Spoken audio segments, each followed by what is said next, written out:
ESPN welcomes you to the following presentation of the XFL.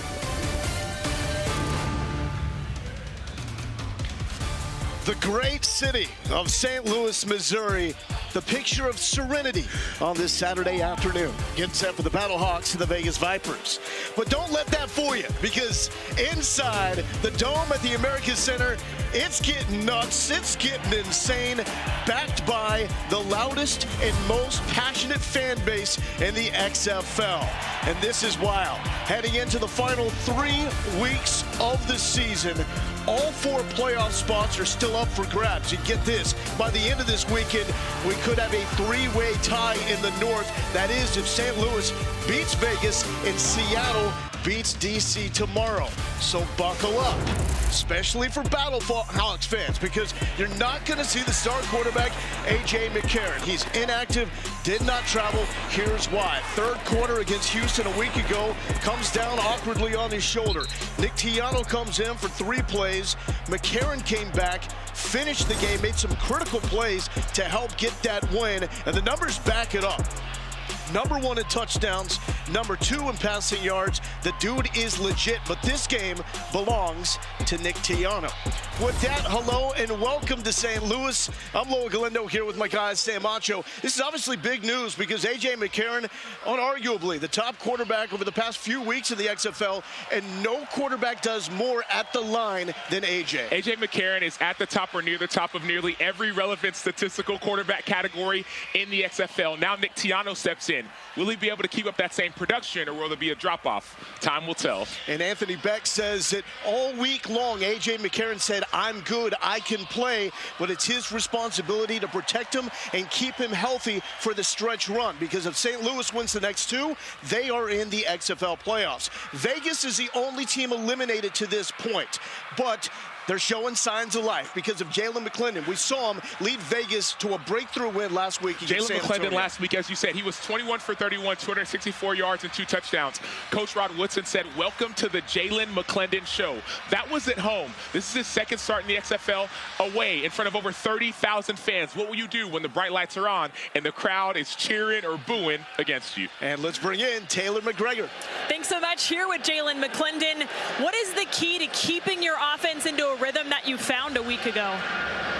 Just staying on the field, just getting first downs, and really just getting everybody the ball, continue to move the chains as we try to get in the box. So this team mathematically eliminated from the postseason, but how would you describe what you still have to play for?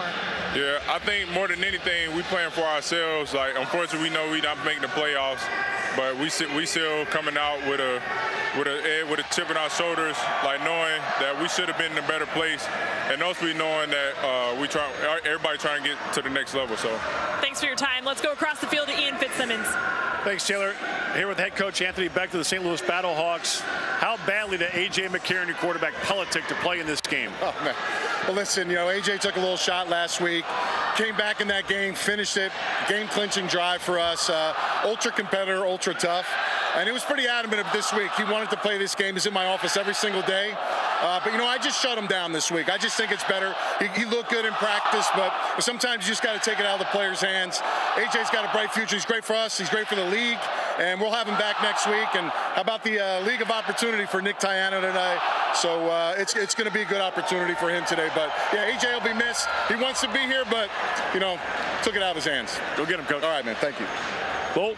Fitz, thank you so much. And this St. Louis staff told us before the Week 2 game that they love Nick Tiano at quarterback, so high hopes for him. Here's the spread. Friday, it was St. Louis by 7. It's down to St. Louis by 5 and a hook. Second biggest underdog in a game for Vegas this season. The total is 44.5. And if you watched us with Vegas and San Antonio a week ago, that was drama that came down to the wire. The fans here deserve this. St. Louis, some of the best sports fans in America, they have been longing for football back in their city, and meaningful football at that. If the BattleHawks win the next 2, they are going to the XFL playoffs. Sin-Q Sweeting back to return. Neither team can leave the 30 or 35 until the ball is caught. Sweeting with the seam, trying to beat the kicker to the 50. and Sweeting setting up Jalen McClendon in beautiful field position. What a great return by Sin-Q Sweeting. So he went to Slippery Rock. In 2021, he had a kickoff return for a touchdown. Notice him, great vision. He cuts back. Maybe you trust your speed and try to get in front of the kicker. Great job by Hagman slowing him down. But Sin-Q Sweeting setting up his team for great field position. And Jalen McClendon, his first start away in the XFL. Last week for McClendon, just his third start at the quarterback position since graduating high school. That's Superman at tailback, Rod Smith out of Ohio State. We saw him hurdle a San Antonio Brahma defender for a touchdown last week. McClendon started his career at North Carolina State. He was behind two outstanding quarterbacks in Jacoby Brissett and Ryan Finley. Then transferred to Baylor, started one game at Oklahoma State, sat the rest of the time behind Charlie Brewer. His head coach, Rod Woodson, is confused why he has not gotten a shot at the NFL level. Putting together game tape, that's what it will be. McClendon with the legs. And that scramble will be marked short. 0-1. Right at the first down marker. Here's Ray Sherman. 0-1. Here we go. Quads right. H up. Q back. 25 read spot. Quads right. H up. Q back. 25 read spot. So you heard that 0-1 personnel. That's no running backs and one tight end. The rest of the bodies in there are receivers. Ray Sherman said you're going to see a lot more quarterback run. So let's see what happens on this play. Vegas did pick up the first down. This is Sweeting, typically at receiver, swallowed up by a BattleHawks defense that is coming alive in the second half of the year. 11. All right, here we go. Even right. H yo-yo 27B salt. H right. Even right, H yo-yo, 27B salt. 27B salt, 27B salt. Ray Sherman calling plays without Jeff Bedett. 5 touchdowns on the season, tied for the XFL lead with Akeem Butler of St. Louis. He will miss this game with a hammy issue. Batted down at the line of scrimmage. Carson Wells, a linebacker out of Colorado, with the breakup. Carson Wells, he's one of the most high-energy, high-effort players in the XFL. Notice that zone read look. He engages with the offensive tackle, Jamil Demby, gets his hands up. We saw this last week, an early batted down pass by quarterback Jalen McClendon. Let's see how he adjusts on this play. The dome is alive for 3rd and 10.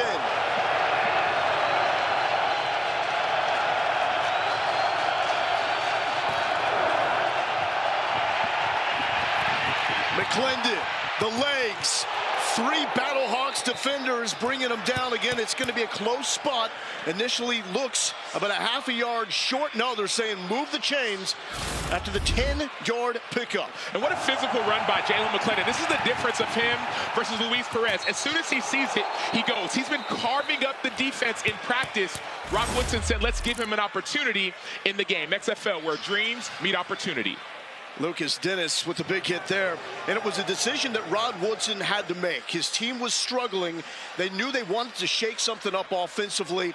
He started looking into trades in the XFL scene for another quarterback. But he said all along, McClendon is untouchable. He's engineering Vegas into scoring position now inside the 30 here in St. Louis. Moments ago, this is Nate Maters out of UCLA walking off the field. Obviously a big situation for St. Louis because he shifted over to safety after Ben DeLuca was hurt.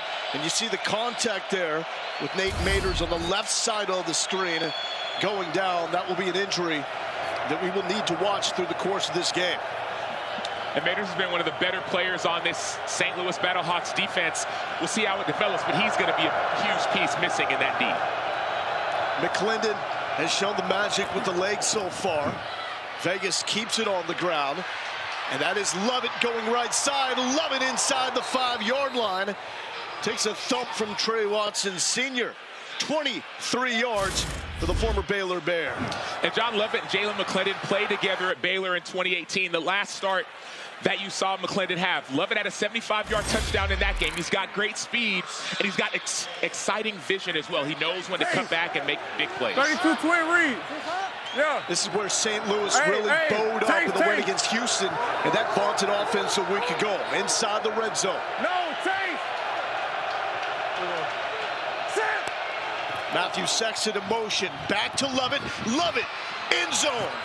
And Vegas is on the board first. McClendon Magic is still alive. Last week we heard Coach Rod Woodson say, welcome to the Jalen McClendon show. Yes, John Lovett with the 5-yard rushing touchdown, but that was set up by a couple quarterback keepers, one designed and one that Jalen McClendon said, I'm going to use my 6'5", 215-pound frame and go get that first down on 3rd and 10. 3 options now for the extra point, a 1, 2, or 3 from the 2-yard line, the 5 or the 10. The 2-pointer from the 5, that has been by far the most popular choice among XFL teams. Vegas is 5 of 14, 4-2. No, hey, swing.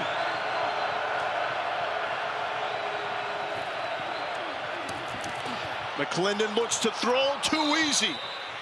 Martavis Bryant, the former Clemson Tiger and All-Pro, breaking the crowd. We love hearing that from Rod Woodson. He said, hey, make the game simple. Obviously, this is a rushing touchdown right here, but on that 2-point conversion, make it simple. You see him inside, throw it outside. See him outside, throw it inside. Slow down the game. Let's check in with Taylor. Thank you, Coach. McClendon Magic continues. What is the key that he brings that allows your offense to get down the field so efficiently? So athletic, can run with the football, can throw the ball. We got to keep playing with passion, effort, and energy for 3 more quarters. What type of dynamic does that QB run game add to your offense? It holds that defensive end, which allows our running backs to get outside. Love it. Thank you. Lowell? Taylor, this is a completely different looking Vegas team than the one St. Louis saw 2 weeks ago. We were calling that game, Lowell. Last 2 weeks ago in Vegas, these two teams played, and St. Louis controlled that game from beginning to end. Well, since then, St. Louis has changed quarterbacks. They've changed philosophies. Rod Woodson said he took away the music from the team. He said, I'm going to go old school to remind our team what it takes to win. He's seen a huge change in this team from then to now. Darius Shepard sets up Nick Tiano just north of the 20-yard line. Tiano began his career at Mississippi State. Problem was there was a guy named Dak Prescott as a starting quarterback, so transferred back to his hometown, Chattanooga, and was a standout for the Mocs. Anthony Beck knows him well. He was part of the 2020 NFLPA All-Star game, came off the bench for Beck and won the MVP there. And that's where this relationship starts from. Anthony Beck's coached in that game, the NFLPA Collegiate Bowl. This guy didn't start, but he won MVP. He knows there's something special about Nick Tiano. 180. What's that? Brian Hill, the running back. First carry last week was a fumble. This much better for 6 yards. Now, Anthony Beck says that the offense will look pretty much the same, but there's going to be more reading of the defensive end by Tiano because of his running ability. Yeah, Nick Tiano is a more athletic quarterback than A.J. McCarron, so there's going to be a lot more, not necessarily design run, but zone read the defensive end and go if you have an opportunity. He does have a big arm, and here is that quarterback run all the way. Tiano, a big dude, down to the 39-yard line. Give him 11. Talk about slowing down a defense. So Nick Tiano, you haven't seen him. He had 3 snaps last week. You know he's athletic as an offensive coordinator. How do you get him more involved in the game? Draw a design, quarterback draw, and then you hand it off. And then you get him calm as he gets into this game. Come on, Jake. 180. Calling for Jake Sutherland, his tight end in motion. Quick throw on the screen. That's Akeem Butler. And going backwards as Keelan Kennedy is there for the loss.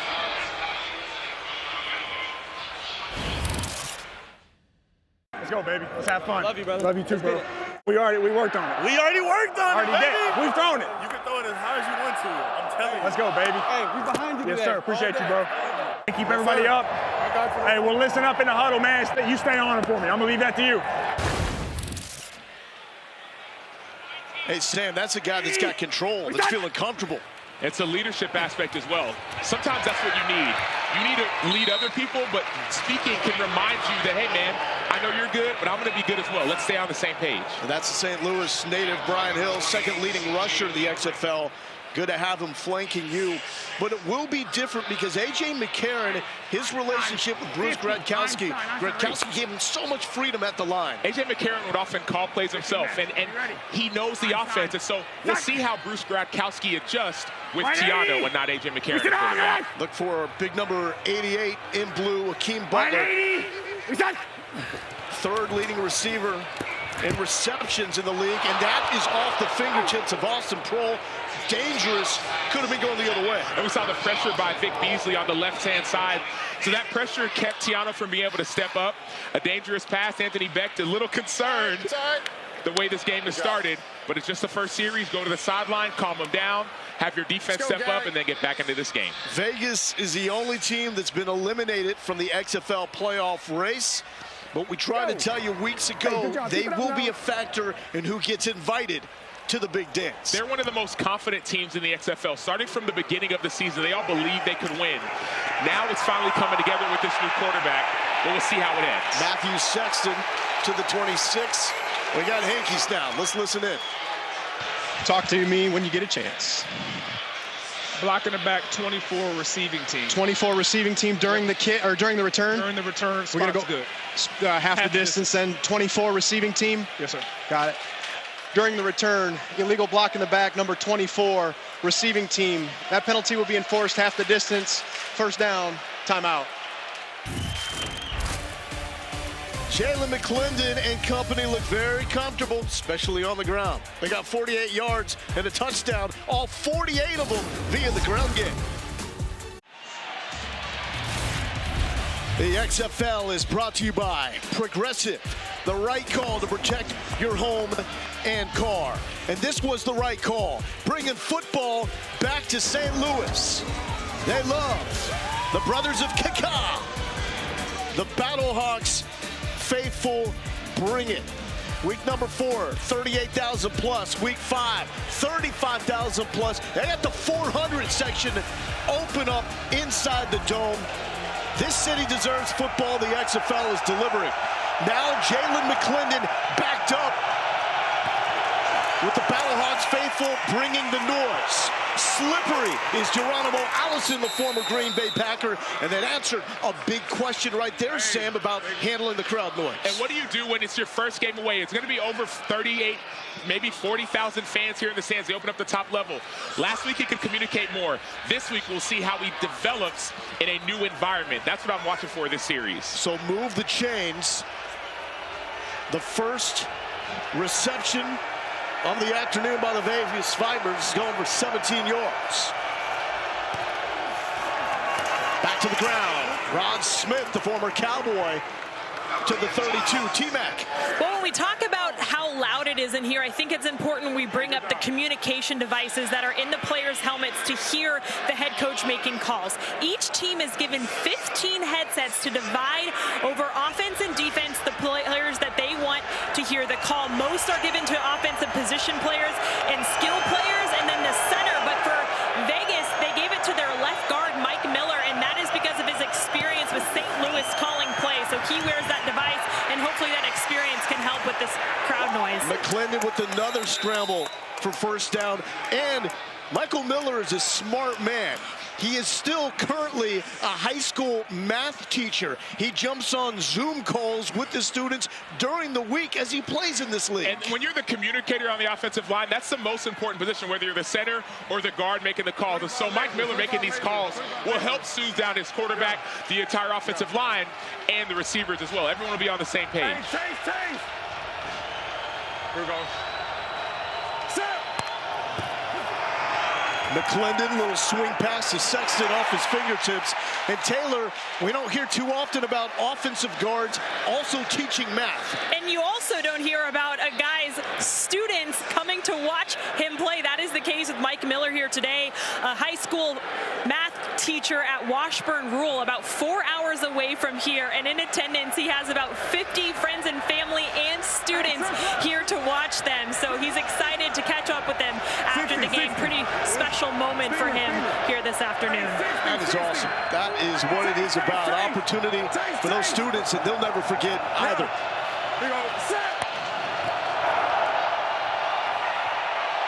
McClendon Wants it all. He's got a man wide open, but overthrows Martavis Bryant. Bryant had steps, Sam. Martavis Bryant said before the season, he said, I know my number is going to be called. I know every DB is going to say, man, I guarded him. I shut him down. Plays like that are plays that you have to make. Obviously, he's a little bit overthrown by Jalen McClendon, but I believe that Martavis Bryant's going to have a big day today with more relationship and more time with his new starting quarterback. And you can see the Vegas offensive players now cupping their ears to hear Ray Sherman in the play call.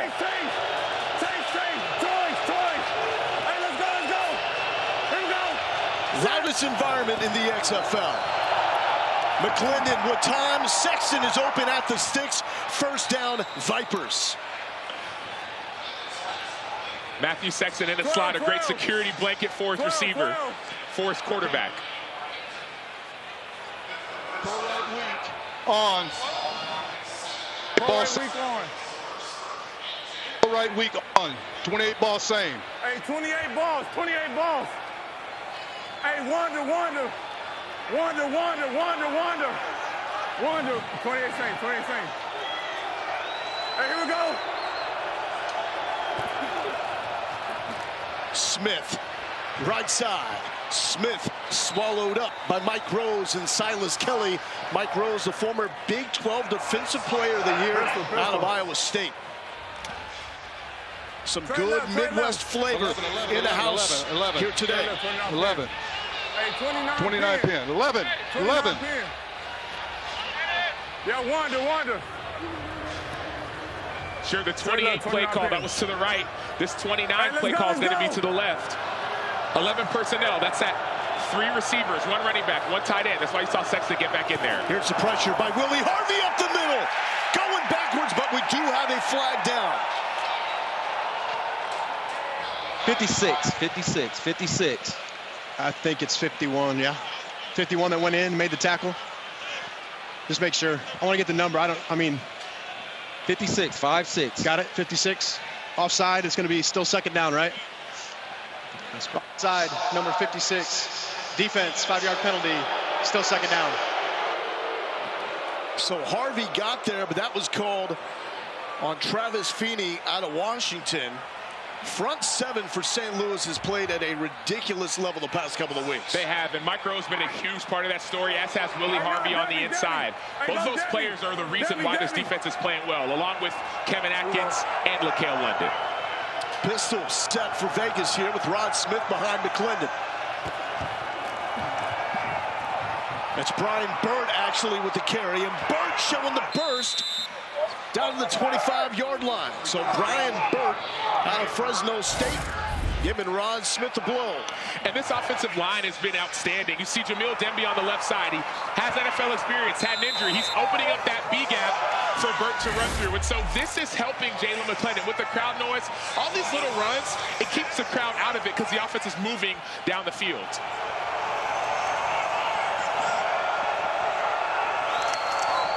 Back to Burt. Spin move, but wrapped up by Keelan Robinson.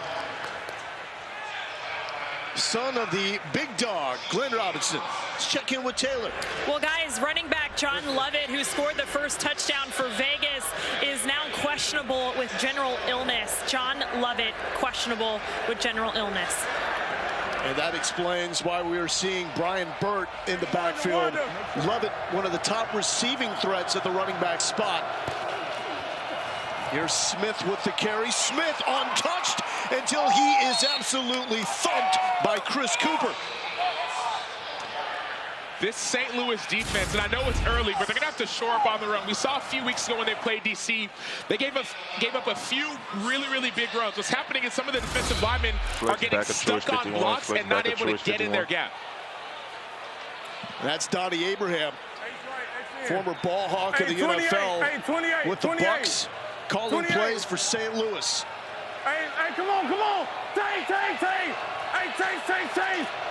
Take. BattleHawks lead the league in takeaways. They need one here. McClendon.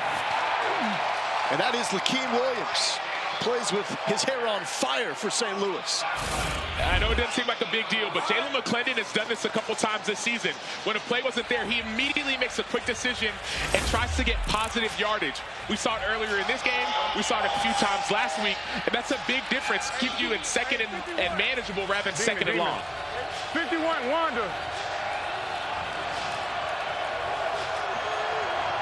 Hey, let's go, let's go.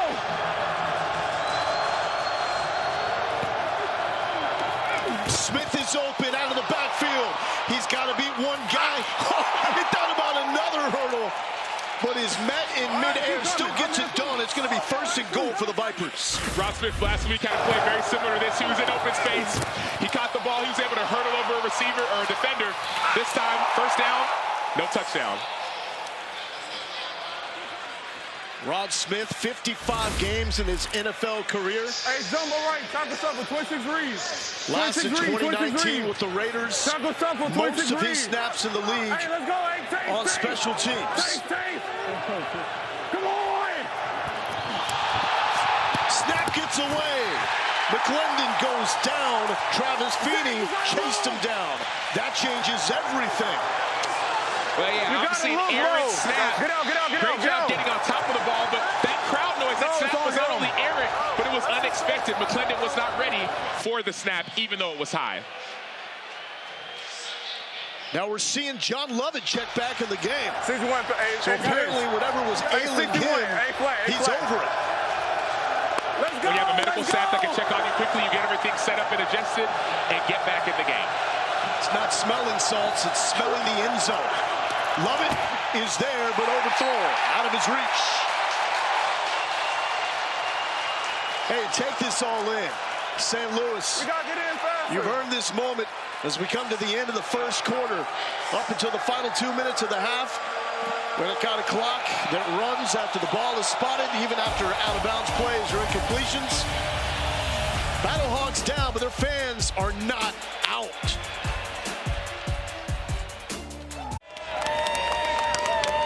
Here in St. Louis, the early Hawk gets the Viper. I love the way the fans of this league play it up. The pro zone. That's right, they want Austin, like his pops Ricky did in this building back in the day. Hey, go ahead. No. 3rd and 13. Here we go, set. Sweep to Sweeting. Sweeting looking for room, gets it to the 6-yard line, but a late flag comes in. Mike. 61 blocking the back on the offense. Yes. Let's talk to coach. Does he want to decline that? I got your spot. He wants 4th down. So where was the spot at? We're good. 5-yard line. 5-yard line. All right, he wants 4th down at the 5. And what was the number 61? Yes, sir. Offense. Illegal block in the back, number 61. Offense. That penalty is declined. It's 4th down. So Anthony Beck declining that penalty. So the Vegas field goal unit comes out. There's been a change made this week. Sam Sloman out of Miami of Ohio is signed. He's the new kicker for the Vipers. Former 7th-round pick in the NFL. 10-13 in his NFL career. This, his first attempt in the X. 23 yards for Sloman.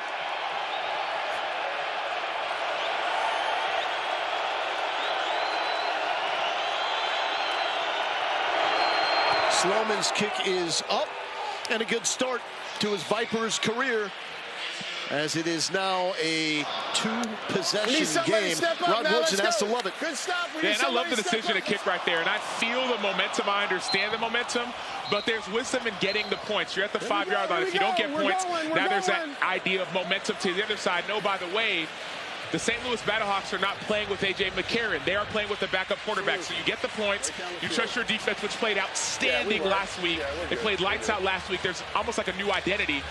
And then you get points on the other side. Week 6 in the XFL continues next with the Renegades taking on the Guardians. former Vegas quarterback Luis Perez expected to make his debut for the Renegades. And tomorrow afternoon, we got a doubleheader starting with San Antonio and Houston at 3 Eastern on ABC, followed by the Defenders and Sea Dragons on ESPN2. Every game is also available on ESPN+. The North is ridiculous right now. We need to figure out who wants to win in the South, as Houston looked like the runaway favorite. They've lost 3 straight. Here is Shepard, the most dangerous return man in the league. And this will be drive number 2 for Nick Tiano, starting at the 27-yard line. Let's listen in to his head coach, Anthony Beck. Relax, recharge, reset, get back to your fundamentals, and let's go. We are good to go. Go play ball. Start now, though, okay?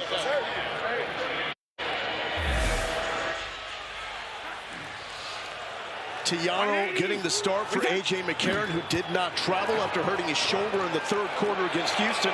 Tiano throwing on the run. That's his 2nd dangerous pass behind Austin Proehl. It looked like C.J. Avery on the inside. He's an every down linebacker. That was great vision. He turns and he runs with the receiver. Doesn't have the effect, and then backs the ball down. 1 trips right, Haas. 1 trips right, 51 Haas. Wide spot. Trips right, 51 Haas. Wide spot on Winter. St. Louis, perfect in every game except the 2 against the favorite to win it all, D.C. 180. We got. They beat Vegas by 23 2 weeks ago. Wide open, Marcel Aitman. And the former Raider playing his 2nd game back with St. Louis after missing 3 straight with a hammy. They're picking up a guy that's played in the NFL basically late in the season. Marcel Aitman especially. He spent time with the Arizona Cardinals last year. He's 6'5". I was down with him on the field earlier. And he's just a big body with great hands, so he's going to be a great security blanket for Tiano. He was a 2nd overall pick in the skill position draft. Laron Stokes with the tackle at the line. Vegas defense looked different as well. Really shut down San Antonio, allowed 1 offensive touchdown last week, had a special team score allowed as well. But before that, Chris Dishman had a defense that allowed 29 points in 4 straight. I'm excited to see how St. Louis responds to a play like that. I'm expecting to see more empty. Why do you go empty? You give Tiano a chance to evaluate the field, know where everyone is at. And that's Pita Tumapenu wearing 0, the hottest pass rusher in the league. Tiano with the legs, some contact as he slid. I don't see a flag. Austin Proehl is saying, hey, protect my quarterback, give me one. And that's going to be a 1st down. Yeah, and so you see, we call him D-Train. Deontay Anderson coming in on a late hit. Now, Dean Blandino can review this when it comes to player safety. He can look and slow down the game and make an adjustment. And this is a play that Anthony Beck can also challenge. You see the red dash below the timeouts. You get 1 challenge to challenge anything. Have to have a timeout to use it. Tiano throwing sideline looking for Aitman. And that was Deontay Anderson, that time trying to prowl on that football. The 2 positive plays we've seen from St. Louis, both have come in empty. They've spread out the defense. You can no longer hide or disguise. Tiano has run 1 and passed 1. I expect to see much more of that to get Tiano more relaxed in this game. And we talk about nerves. Can only imagine what Tiano is feeling making his XFL debut. He has had all week to know that he's going to be the guy to get the start. Quick pass. That's complete to Steven Mitchell. Fitz. Coach, what are you seeing from your quarterback so far? Yeah, you know, he's settling in, gets the ball. We got to stop them on defense, get him more chances on the football. It's a good drive right here. We got to find a way to punch into the end zone. He's using his legs well. I like that. So we got to continue to keep mixing it up. Thanks, AB. Low. In that in-between territory now. At the 32. With a 3rd and 3. 180. We should hard. 180. Tiano wants the end zone. Big Akeem Butler. Got it. Give him another one. 32 yards. And Akeem Butler is now your XFL leader with 6 touchdowns. touchdown catches. Great read by Nick Tiano. Saw the middle of the field open, and Akeem Butler did the rest.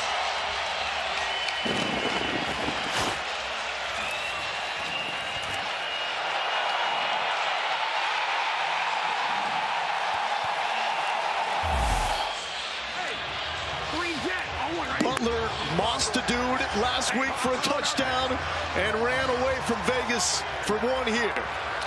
He was also the reason why they won their week 1 game. They were down big, had that 4th down, that 4th and 15, that 3-point conversion. He started all of that. St. Louis 7-14 on the 2-pointers. Tiano with the wheels, upended.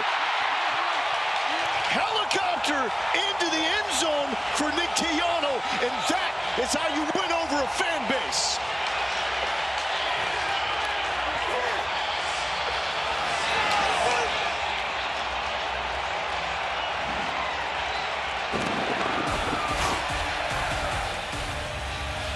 Talk about getting the crowd involved. Nick Tiano, he sees it, sticks his foot in the ground, and flies into the end zone by any means necessary. Is that Elway?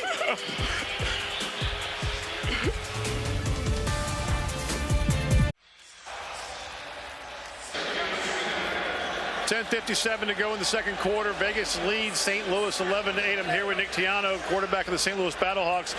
You just had a helicopter conversion there, Elway-esque. Take me on the field, man. When you see that moment, what's that like?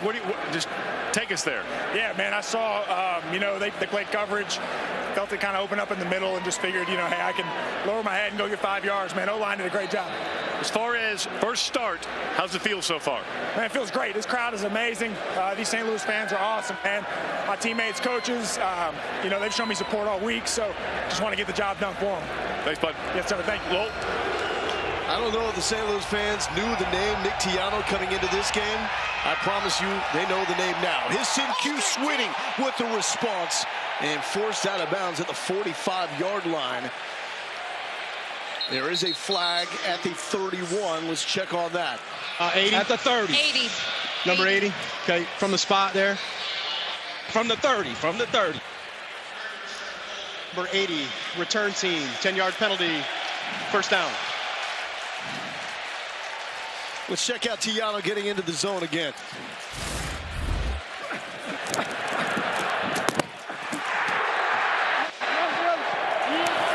Let's go! Let's go! That's what I'm talking about! That's it! Let's go! Just looking for a chance to play. That's the story for both McClendon and Tiano. They both had to back up some amazing quarterbacks in their careers. Now they're getting their shot. McClendon, little straight to Sexton. Sexton staying up for 7 yards. And sometimes all you need, Lowell, is that opportunity. Rod Woodson said earlier, I needed to play Jalen McClendon because he's never had the opportunity. Now Nick Tiano's getting his chance as well. That's what this league is about. 33 Q dart, A attack, A attack. 33 Q dart, A attack. 33. And you love trades that help both teams.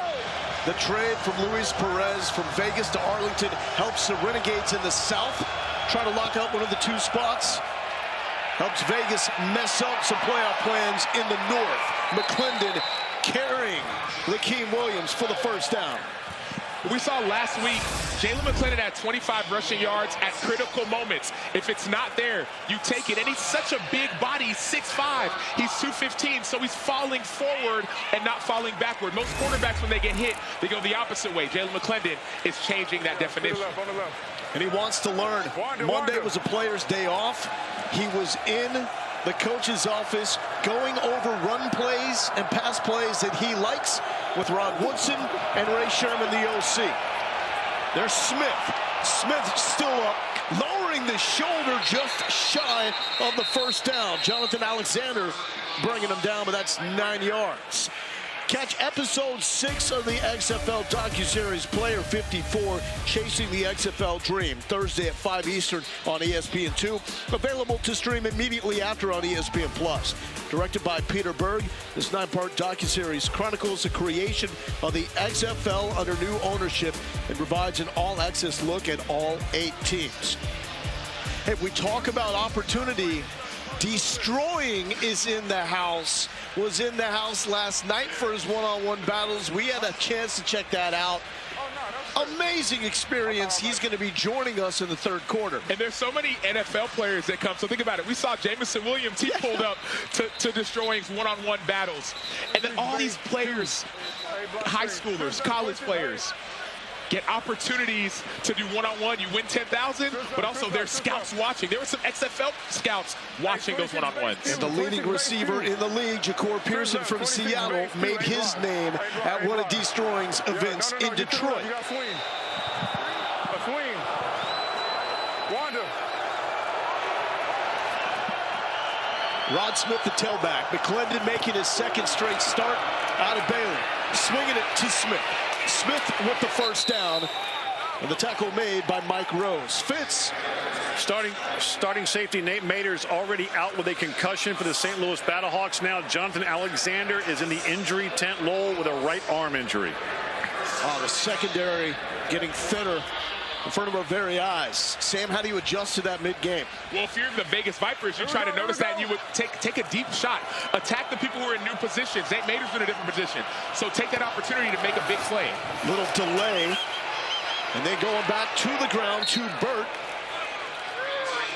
What was that little delay all about with that play call? Well, it's about timing, and so sometimes you take that extra step to set up the timing for the offensive linemen. So not all plays are designed the same. You need your linemen to get down the field. You need guards to pull.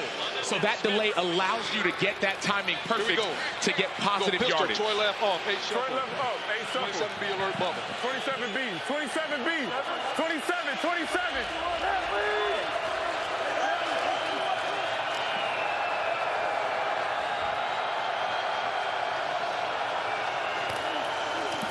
Burt with the carry. Burt showing a nice burst up the middle to the 36, 7 yards for the Fresno State Bulldog. Something's got to change up front for the St. Louis BattleHawks defensive line. We saw them when they played DC a few weeks ago. They gave up big plays. They have to get off blocks in order to help Mike Rose and Willie Harvey get in their gaps and make their plays. And that has been the strength of this defense. Lakel London, Kevin Atkins in the middle. Not winning the battle. Swing pass to the tight end. That's Cam Sutton, also out of Fresno State. Well, you notice Brian Burt is in,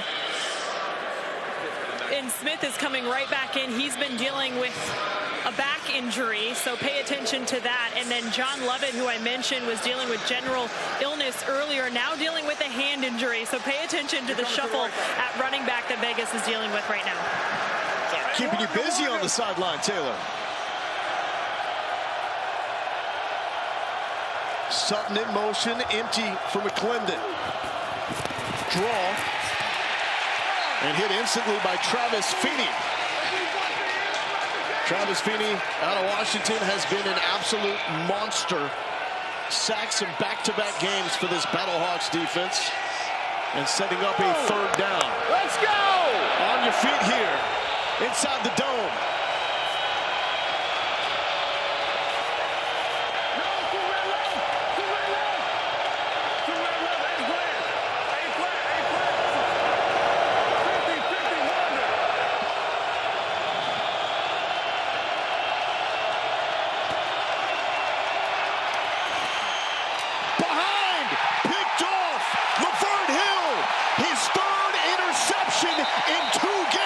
Against the Vegas Vipers, his only picks of the season.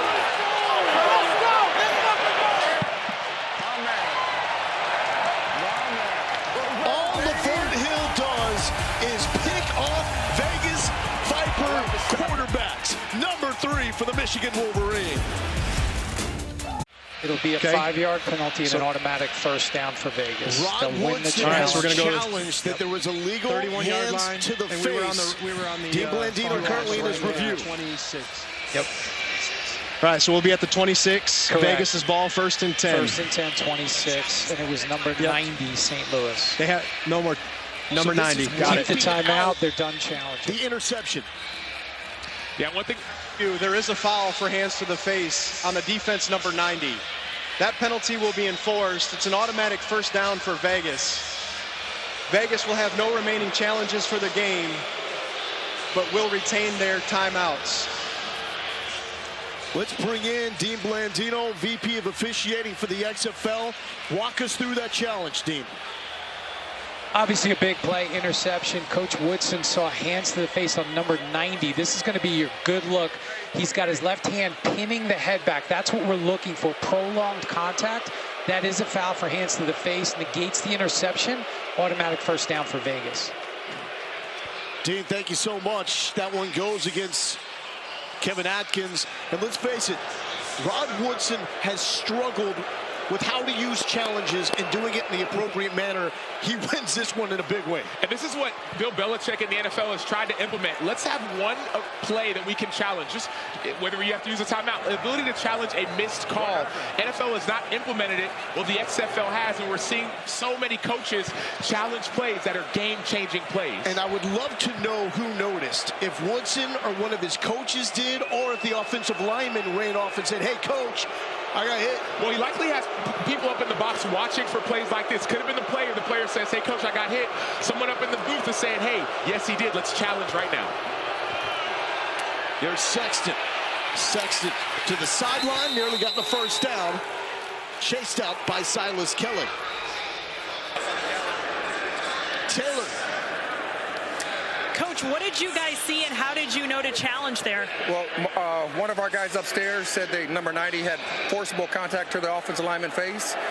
We made the challenge, had to make the challenge on an interception like that, so it gave us the opportunity to get the ball back. Appreciate it. Lowell? Taylor, thank you so much. That is also a coach that is getting more comfortable in his skin as the season progresses. And it's smart. He has people up in the booth. They have the tablets that can go back and rewind plays. They say, yes, there was a challenge on this play, a play that should be challenged. Smith hits a stone wall, and that is Travis Feeney with the stop behind the line. Moving back. All right, here we go. So what do you do now? Now that you did get that challenge, how do you get those points? Here we go. Critical third down. Trips right, 27 base, QA block. Trips right, 27 base, QA block. Uno, Bear Money, 51 Peel Uno, alert hard count. So you heard that 51 Peel Uno by Donnie Abram, the defensive coordinator for St. Louis. That means whoever's up the field, if running back releases, you have to go with them. McClendon swallowed up by three BattleHawk defenders. Laquel London the first there. Carson Wells finished it. Why does 51 Peel Uno matter? It matters because you're bringing more people than they have that can block. And so the defensive end has to peel, but if that defensive end peels, the running back is not blocking, and you have extra people inside to go get a sack. Carson Wells making his impact felt. And that will set up a 43-yarder for Sam Sloman. He made his XFL debut. The second one is no good. So after all of that, you lose your challenge, and you're giving the ball back to St. Louis near the same position that interception happened. You still have to make that challenge. Obviously, hindsight is 20/20, but you have to make that challenge. Sam Sloman, new to the team this week, has NFL experience. This missed field goal is costly, but at least you kept the team from getting that momentum. But now with missed field goals, St. Louis says, let's go. Let's get a quick first down and take a shot. Got 3:56 left before half. St. Louis and Vegas with all three timeouts. The clock will run after incompletions and out-of-bound plays up until the 2-minute warning. Then we'll go to college rules. Hakeem Butler tried to backstep out of a tackle by Keelan Kennedy. Week 6 in the XFL continues next with the Renegades and the Guardians. And tomorrow afternoon, we have another doubleheader with the Brahmas and Roughnecks at 3 Eastern on ABC, followed by the Defenders and Sea Dragons on ESPN2. Every game also available on ESPN Plus. And get that out of here. Keelan Kennedy active early at a Garden City Community College. Hey, good ball now. Keelan Kennedy has gotten so much better as the season has progressed, only 23 years old. He was one of the top JUCO DBs just a few years back. and now he's showing his game, his improvement with time, with experience, and with reps. And this is unfortunate. It's Peter Tomapenu, star out of Utah, who set this league ablaze over the last 3 weeks, being checked out on the field. See his bio, 11 career games in the NFL with 3 different teams. He is a half sack behind Houston's Trent Harris in the run for that Sack King title. So Harris with the lead in the XFL in sacks. Tomapenu briefly surpassed him last week in the win against San Antonio. He's now half a sack back. Max Roberts for Vegas also in the mix. He backs up Vic Beasley, but still has managed 5 on the season. And those 6.5 sacks for Pita have all come in the last 3 games, so we're hoping he's okay. He has been on a tear, not this season, but these last 3 weeks. The sacks are finally starting to come. Protecting the quarterback has also been problematic at times for the St. Louis offensive line. But look, he steps out, and you bring in Vic Beasley, and Max Roberts. You got depth on the edge. Here we go. Beasley, number 45, the bottom of the defensive line. Former All-Pro with the Atlanta Falcons, played in the Super Bowl as well. 3rd and 5 for Tiano. Beasley nearly got there. 8 men, the sliding catch, give it to him, move the chains. When they got him back last week, they got a dude back, Sam. He was injured before the season started. He played through injury. Then finally, halfway through the season, he went on IR, wasn't available, but he came back last week. And he's been helping this offense be more explosive because he's such a great route runner to accompany his size. Nick Tiano getting the start for St. Louis. A.J. McCarron did not make the trip because of a shoulder issue. He should be good to go for the showdown next week against Seattle. St. Louis wins these next 2. They got a battle here. They're in the XFL playoffs. And one thing that Bruce Gronkowski does, an offensive coordinator, if a play's successful, he goes back to it. We've seen a couple quarterback draws. Expect more empty. Tight, Hakeem. Gronkowski played for the Rams in this building back in 2008 with Leroy Glover and Anthony Beck. Out to the flat. And that is Stephen Mitchell. And Stephen Mitchell is going to bring it close to the first down marker. And that's going to take us to the 2-minute warning.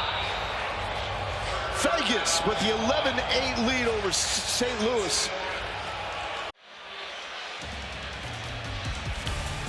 Inside the dome at America's Center, you'll find St. Louis BattleHawks and the biggest and loudest crowd in the XFL trying to spur their home team on.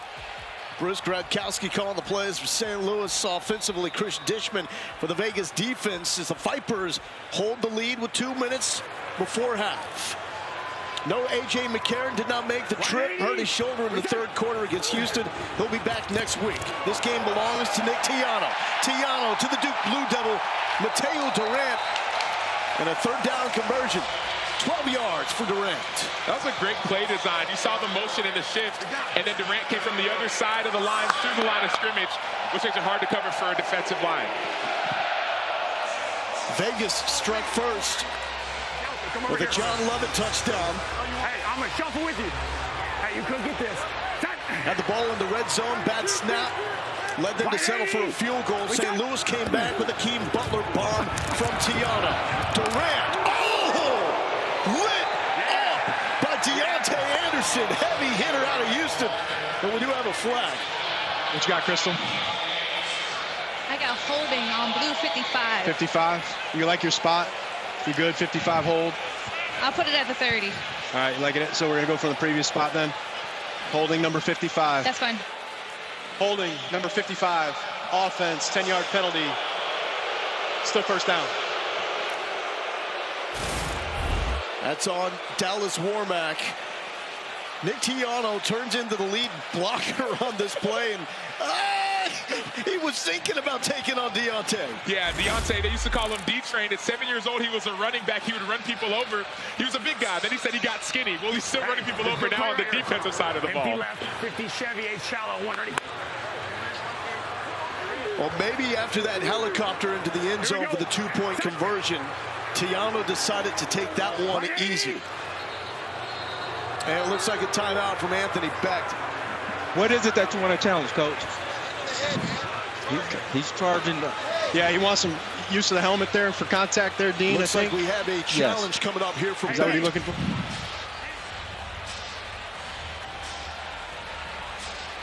Looking at that regardless, or it has to be Okay, so yeah, I know Dean's going to look at that. Dean, talk to me on that. Yeah, so he's challenging use of helmet on the tackle, correct? Yeah, he is challenging on the tackle on the runner there. Okay. And that's what we're looking at, and we're going to challenge that with a timeout. Yeah, okay. I'm on my high end zone. He drops his head, but he makes contact with the side of the helmet. I'm going to go to my far handheld next.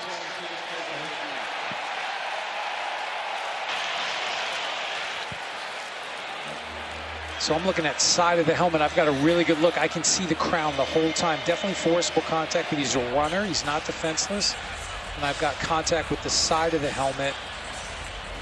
Yep, I'm looking at it. Go ahead. Yeah, that's the one we started with. All right, Mike, there's no forcible contact with the crown of the helmet. It was the side of the helmet, so there's no foul. So you're going to lose the challenge and charge a timeout.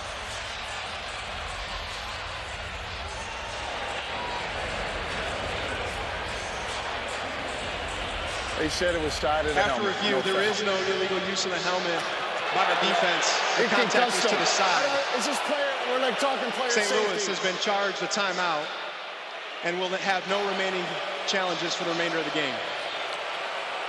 And Dean, Anthony Becht has such a good feel for the challenge. What kind of conversations are you open to with coaches about when and how to use their challenges?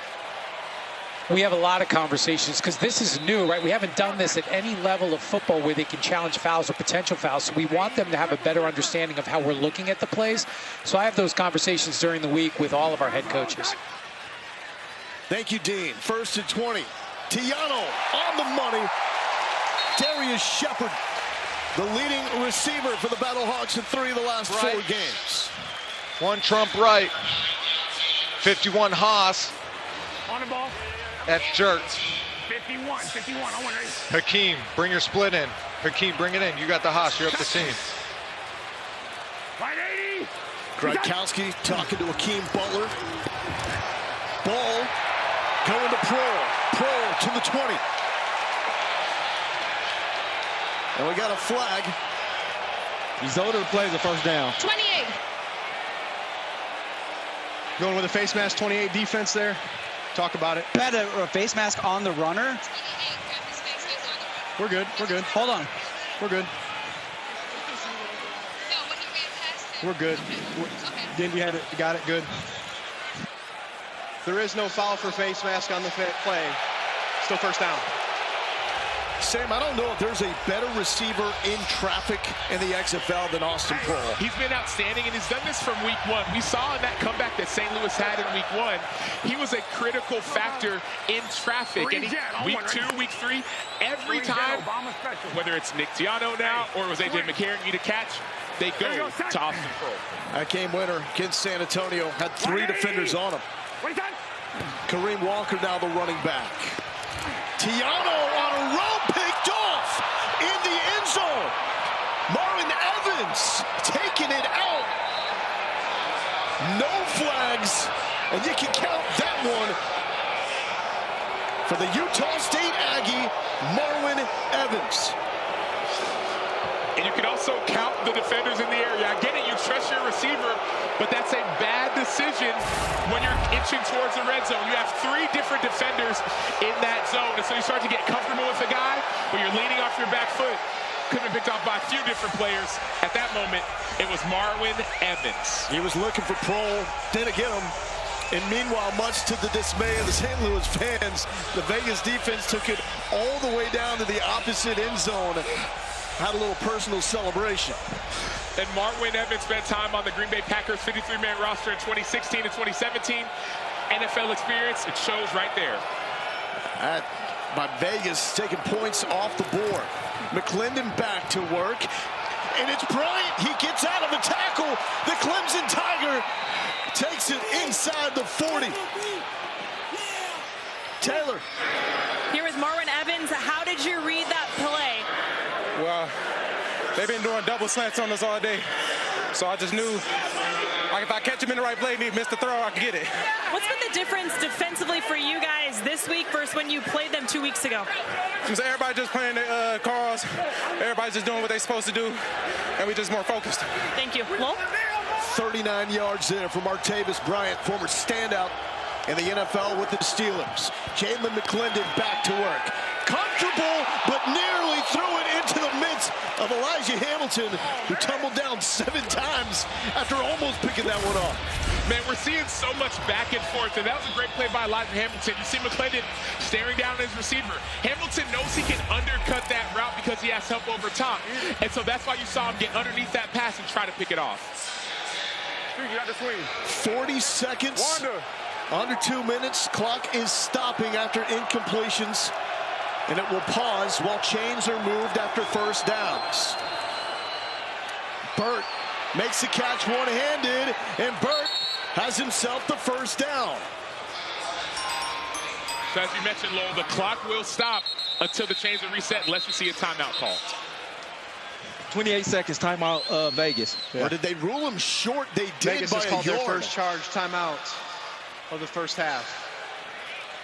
And I think that's what Rod Woodson is wondering. Come on, he was on top of the guy.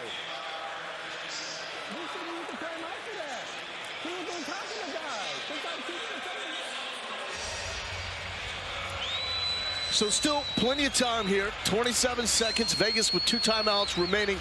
Is this surprising to you at all that Vegas has come out with this early lead? No, not even close. Vegas has found their mojo, and they found their groove, and they found their quarterback in Jalen McClendon.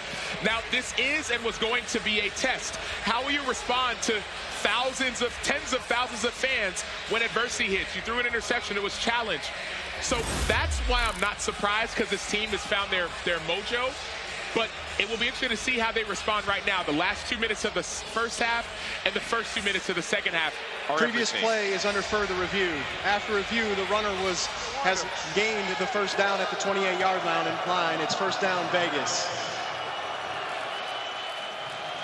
So now we got to sort out the clock and the spot. Let's listen in. And they still wanted the timeout, yes? Yes, he wants a dead clock, so he knows. Yeah, he's we're good. good. It's going to be first down. It's going to be a first down at the 28 now, so we're playing 1 and 10. Make a note of that. First down, 1 on the box. Get cold.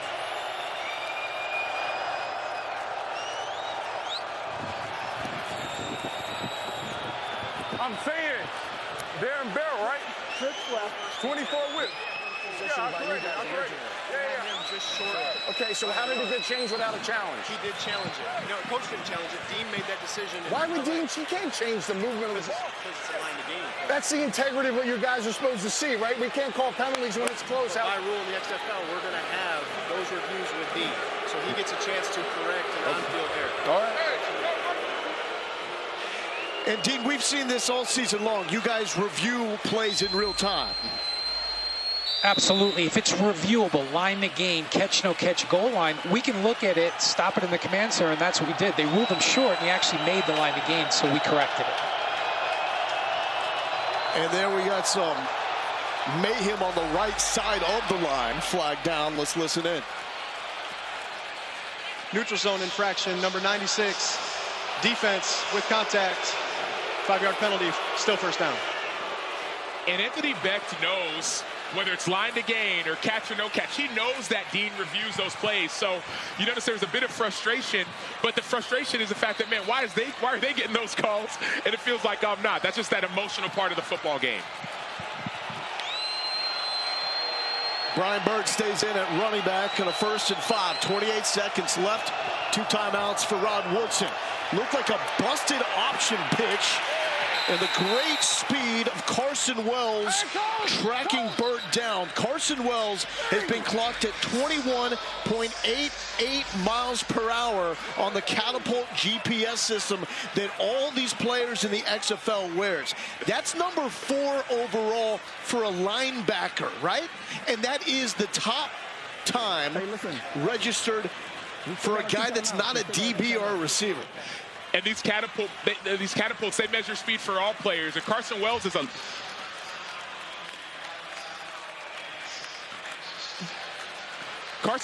a defensive end. He's an outside linebacker, yet he registered 21.88 miles per hour. As you see, it's the 4th fastest out of any XFL players, and St. Louis has 3 of the top 4. Fitz, that's moving, my man. After 14 surgeries on my right foot, I'm going to guess that would hit about 8.2 miles per hour. Would you do the power walk, though, with like the swinging hips, or would it be a full sprint? 2 words, hell no. Hey, we can arrange it. I don't want any part of it. Yeah, stay in here. Well, for comedy, yeah, let's do it. That's it out. You and me, my man. 10-yard power walk, sprint off. 2nd and 3 for Jalen McClendon. McClendon hit as he throws, and that sells high. Freedom Akinmuladoon was there with the hit. Saw the pump and go. Fortunate for that ball not to be intercepted. That's a play that you set up after a few little screens. He pumps it, and then you see that both guys go. Cam Sutton, number 89, and Matthew Sexton. But it was played great by the defense.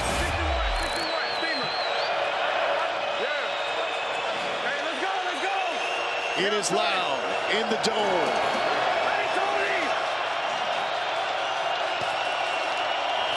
McClendon looking for Bryant, tried to one-arm it. And Brandon Sebastian was there to break it up.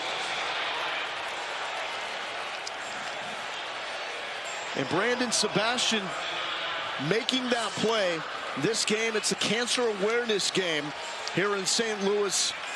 Lost his brother Jordan to colon cancer. His brother played for Rhode Island and was a huge mentor to his brother Brandon Sebastian, that has a whole sleeve of tattoos dedicated to Jordan's memory. And he wears number 38. And it looks like we've got a late timeout. We're trying to ice the kicker. Prior to the play, Sam St. Louis has called their 3rd and final charge timeout. 30 seconds in length.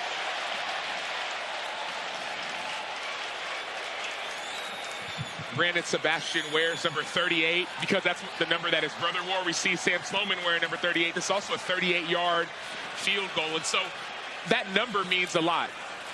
The team motto, or his family motto for Sebastian, is dominate the day. And so you saw that play like that, forcing his 38-yard field goal.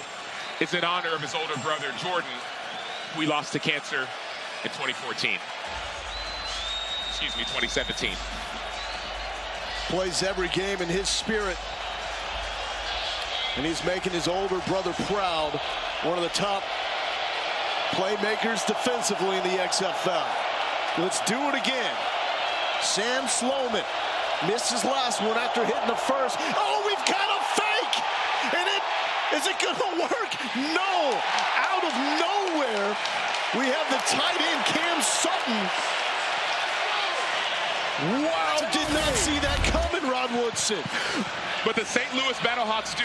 Every day in practice, anytime you do a field goal, you work on fakes, and the special teams coordinator will work on a fake every single day. You never know when it's coming.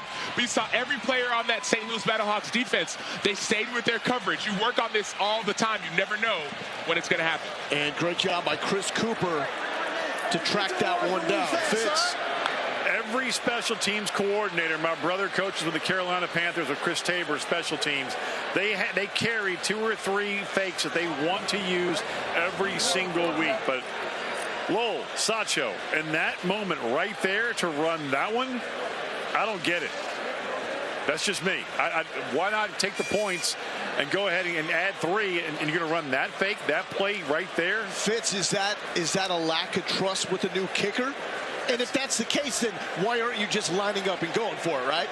Thank you. The latter part. I mean, but Again, every special teams coordinator, and Sam, you played special teams, man. You know that they have certain plays that they want to run every single week they carry with them. Their top 2, their top 3. And to run that right there, I don't get it. Well, it is a team with nothing to lose. Vegas is the only team eliminated from the XFL playoff scenario as Tony Adams is being helped off. The key for Rod Woodson, he said, we're trying to put stuff on tape for our guys to get a shot in NFL camps and to get a shot to come back to this team. So XFL teams will retain rights to their players on their roster for next season. Let's check in, though, with Taylor. Coach, what went into that decision to run that play there? Well, I should have got out of it. Once I saw the rush coming from the side that was coming on, we should have called timeout and kicked the field goal. Appreciate it. Lowell? Taylor, thank you so much.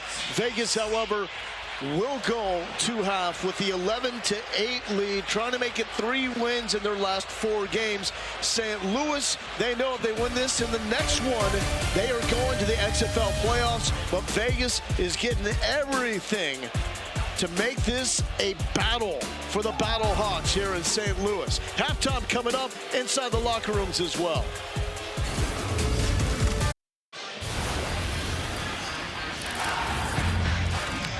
Let's take a look at today's game flow, brought to you by Progressive. Nick Tiano making his XFL debut. Hey, you could get this. Set. Hey!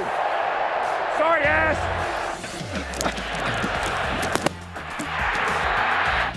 That's what I'm talking about, baby. Oh! That's me, Mike. We got you.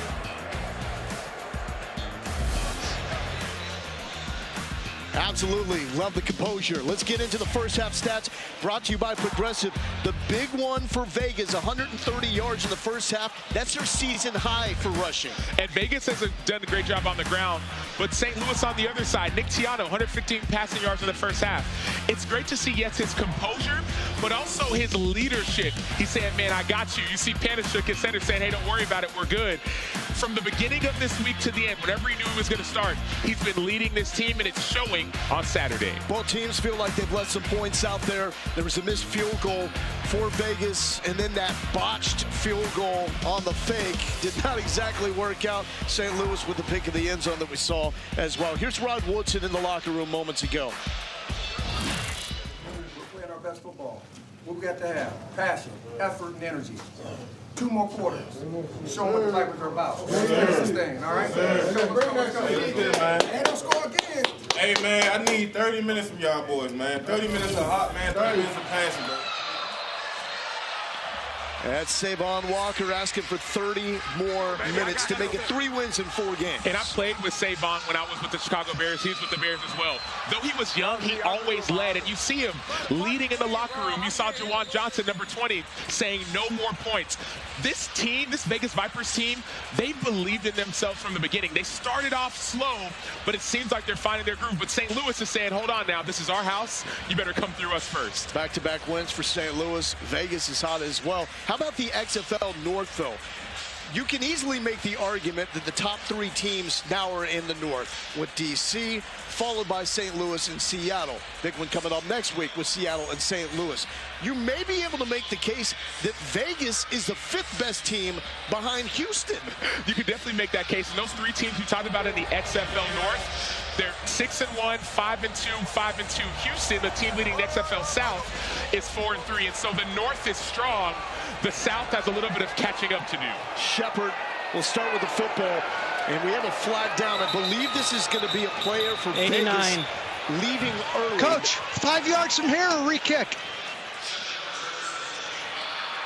Neither team can leave the 30 or 35 89 until the is the ball guy that went early, right? By the returner. Offside on the kicking team. Yes. So the ball is caught or 3 seconds after it hits the ground. So we saw Cam Sutton go early with bouncing Take it here. ground. Take it here. You have to wait Offside. 3 seconds. Kicking team number 89. 5 yards from the end of the kick. First down. That's on Cam Sutton. Left too early. So the line closed at 5.5 points. St. Louis as the favorite. The end of the first quarter, Vegas moved to the favorites at 4.5. Live line now, courtesy of our friends at Caesars. St. Louis favored by 1.5 points. 180. Tiano back to work. And an easy ball dropped by Giovanni Haskins, the tight end out of Rutgers. So early in the first half, we saw a lot of empty. That wasn't empty, but it simulates empty because the running back comes out quick. The reason that St. Louis does this is to make everything easy for Tiano. Not much to read. The defense has to declare early. So A.J. McCarron was hurt in the third quarter on a scramble last week against Houston. Came back after 3 plays, still finished that game. A win for St. Louis. Said he wanted to play in this game. Anthony Becht held him out.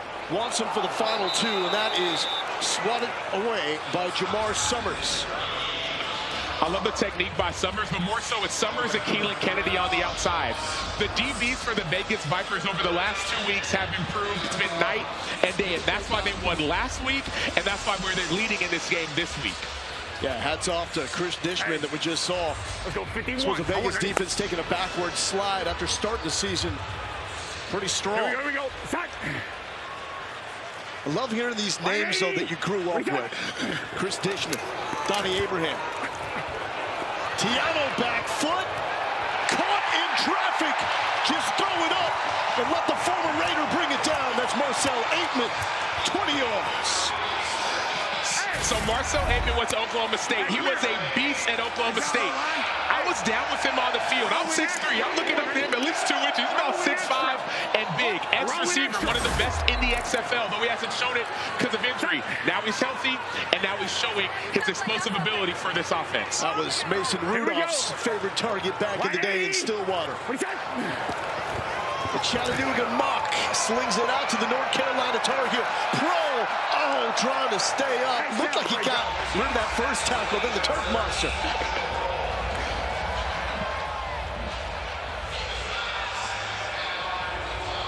Left back. Swamp left back. Crab hot. Tiano just with 3 snaps last week in the third quarter after coming in for McCarron.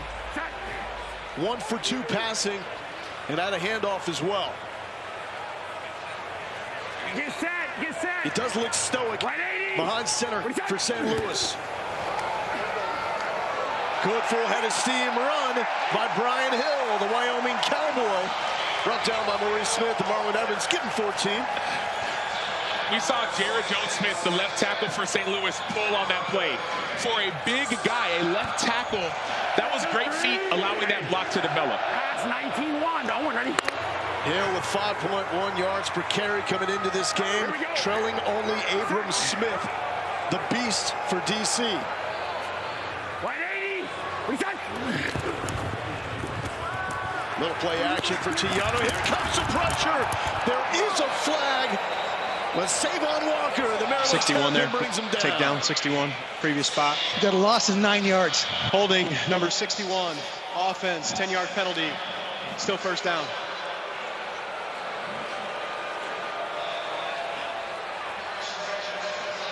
It'll be second down. All right, give Savon his sack. Hey, and sometimes when you're in your locker room, you speak to inspire others.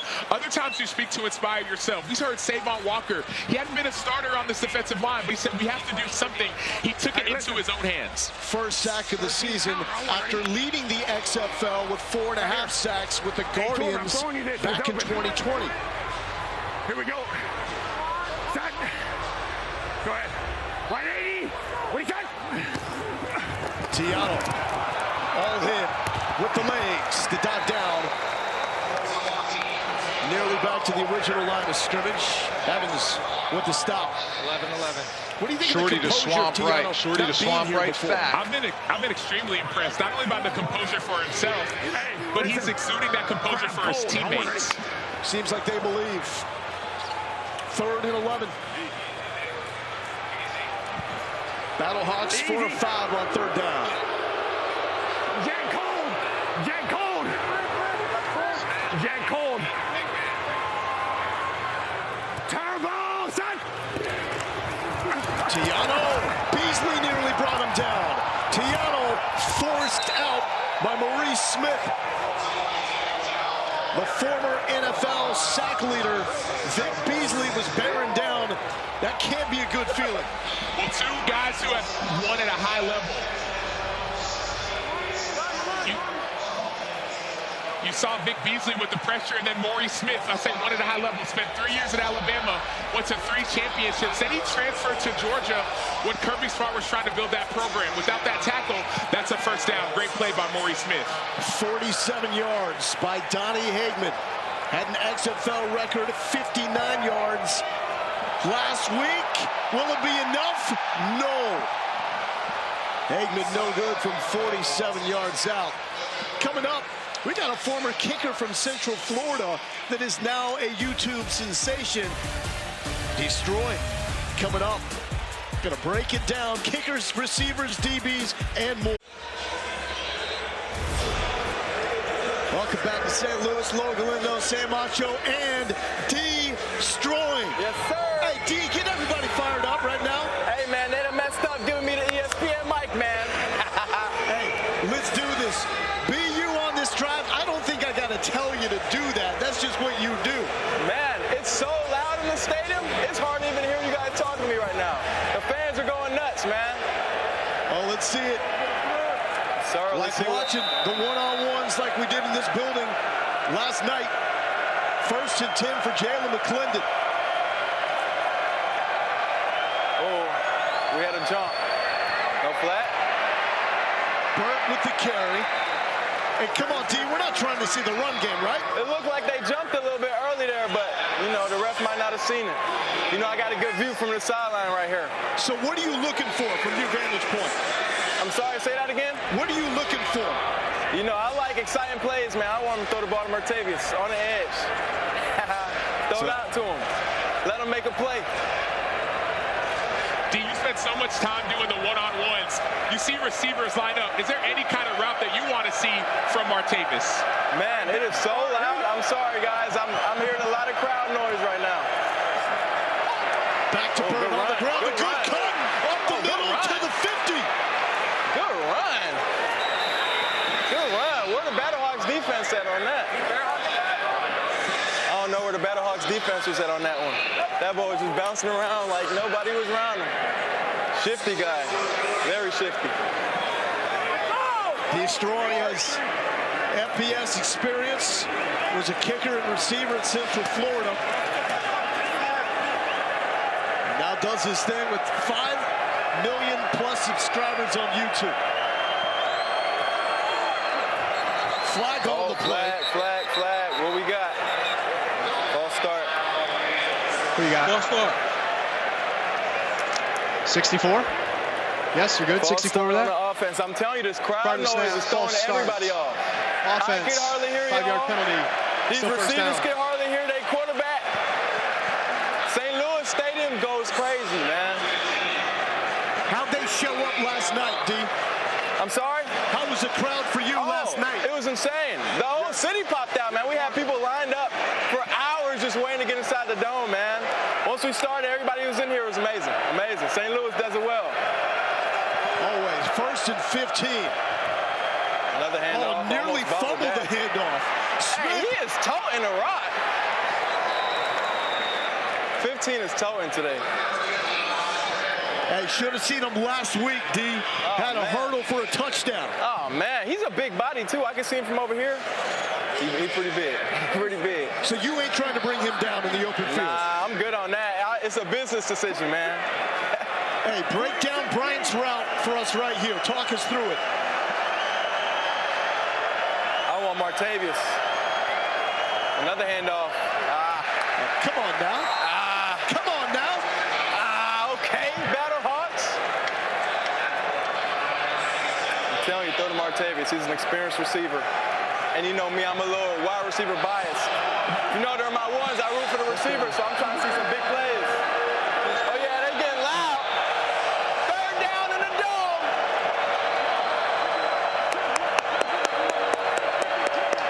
I don't even know who to root for. I'm in St. Louis, so obviously I'm going to St. Louis, but I just love good football.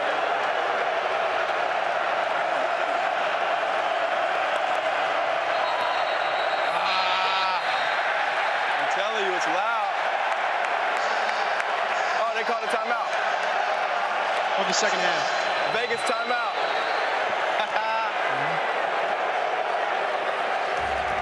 So loud.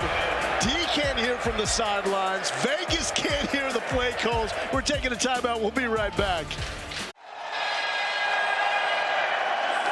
The dome is absolutely rocking here in St. Louis. Vegas with an 11-8 lead over the BattleHawks. 7:26 left to go in the third quarter. Lower Galindo, Sam Acho. And we got D Stronger on the sideline. Yes, sir. Big third down right here. All the stars are out in St. Louis. 3rd and 6 third down. for Jalen McClendon.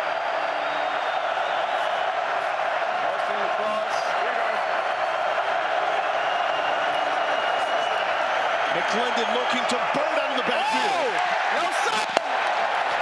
No, sir. Hey, man, the crowd's rocking out here today, man. I need to see a BattleHawks touchdown, though. The place explodes anytime they score. That was close. We're going to bring out the punting unit. Matt Carasosa, my boy. We trained together in AZ a couple times. We got a big boot. D, you've had some success in the kicking game as well. I love my kickers and punters and long snappers, man. We part of a kick squad fraternity. We always room for each other. Good snap. Good boot. Carasosa gets it off. Touchback. And that is into the end zone, so XFL rules that comes out to the 35-yard line. A little too much muscle on that one. A little too much muscle. So on that last play with D, when he does his events, it's one-on-ones. It's offense versus defense. You got him on the offensive side, then you got Coach OTB on the defensive side of the ball. Yes, sir. So did you like that as an offensive guy? What did you think about that last play, D? I don't know. I've been rooting for Martavis Bryant the whole time. They ain't throwing the ball. They went with a little wheel route to the outside. I don't know. I'm not a coach, but I probably would have called something different. Hey, you know your stuff, though. Here's Tiano coming back to work. His running back is Brian Hill. Straight to Brian Hill. Trying to get the edge, and he's not. Good pursuit by Savon Walker. Quick little pickup. Man, I would have loved to see AJ McCarron perform today. I would have loved it. What you said, his shoulder is injured? He's out with a shoulder injury? Yeah, so heard it on a scramble in the third quarter. He came back and played the rest of the game, but they're thinking about long term. They're thinking about the next game against Seattle. 100%. Seattle's a really good team. I got some homies that play on the team, so yeah, it's going to be a good one. Hey, Ja'Cour Pearson, right? JPZ, just chill. Yeah. 2nd and 8, Tiano to throw. What do we got, D? Oh. Who we throwing that to? Who we throwing that to? Maybe y'all got a better view, but I ain't see nobody in range. It looked between Darius Shepard and Akeem Butler. I went up to 88 earlier, and I was like, hey, bro, it looks like you're him. He's like, oh, you ain't heard yet? Big body receiver. He really looks like him. Hey, that is one of the all-time greats out of the Big 12 at Iowa State. Oh, man. I would love to see him in one of your one-on-ones. Oh, he'll take my money. He'll take my money. Tiano. Oh, yeah. Wants it all. A little too much mustard, man. He threw that out of bounds a little bit. The receiver had a step on him, though. So in your one-on-ones, you have different quarterbacks who throw balls. Yes, sir. How do you decide who those quarterbacks are? Because it's a lot of money on the line, $10,000. How do you decide who the quarterbacks? During evaluation where we give out the bands, we watch how they throw, and then we pick maybe 5, 6 guys. And as the competition winds down, we dwindle out like the best 3 that we trust that can be consistent, and then we have them handle the throwing. Matthew Sexton. Oh. That's a good punt. That was a good punt. 32. Hey, D, but what you got going, it's my first time coming out. Yeah. I mean, it was raw, it was real, it was entertaining. For all the guys that come out, like, that's the most important thing in that moment right there. 100%, 100%, man. It's just a chance for guys to put themselves on the map, get opportunity. We've had guys get signed to leagues in college and get scholarships off our one, so it's your turn to put yourself on the map whenever we come to your city, man. Who's the best all-time that you've seen in the one-on-ones? I don't even got to hesitate. Jay Peasy. That is awesome. And leading receiver in the XFL. Yes, sir. That's amazing. He had a large part in that. He had to do the rest. Nah, he's him, man. I just gave him the platform. He's him. He does all the hard work. Hey, but that's what this league is about, right? Finding the platform. Opportunities. Intersection of dreams and opportunities, baby. And that's what we saw from you. I mean, last night, Lowell, there were over 2,000 people there, all surrounding you, all surrounding Coach OTB.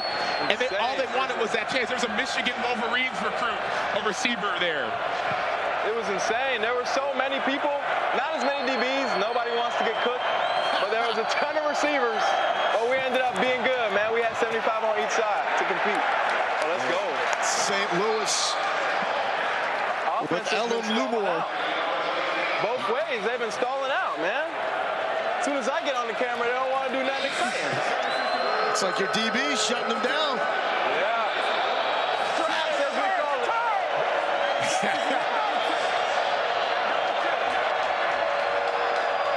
Oh, it's loud in here. It's loud in here, baby.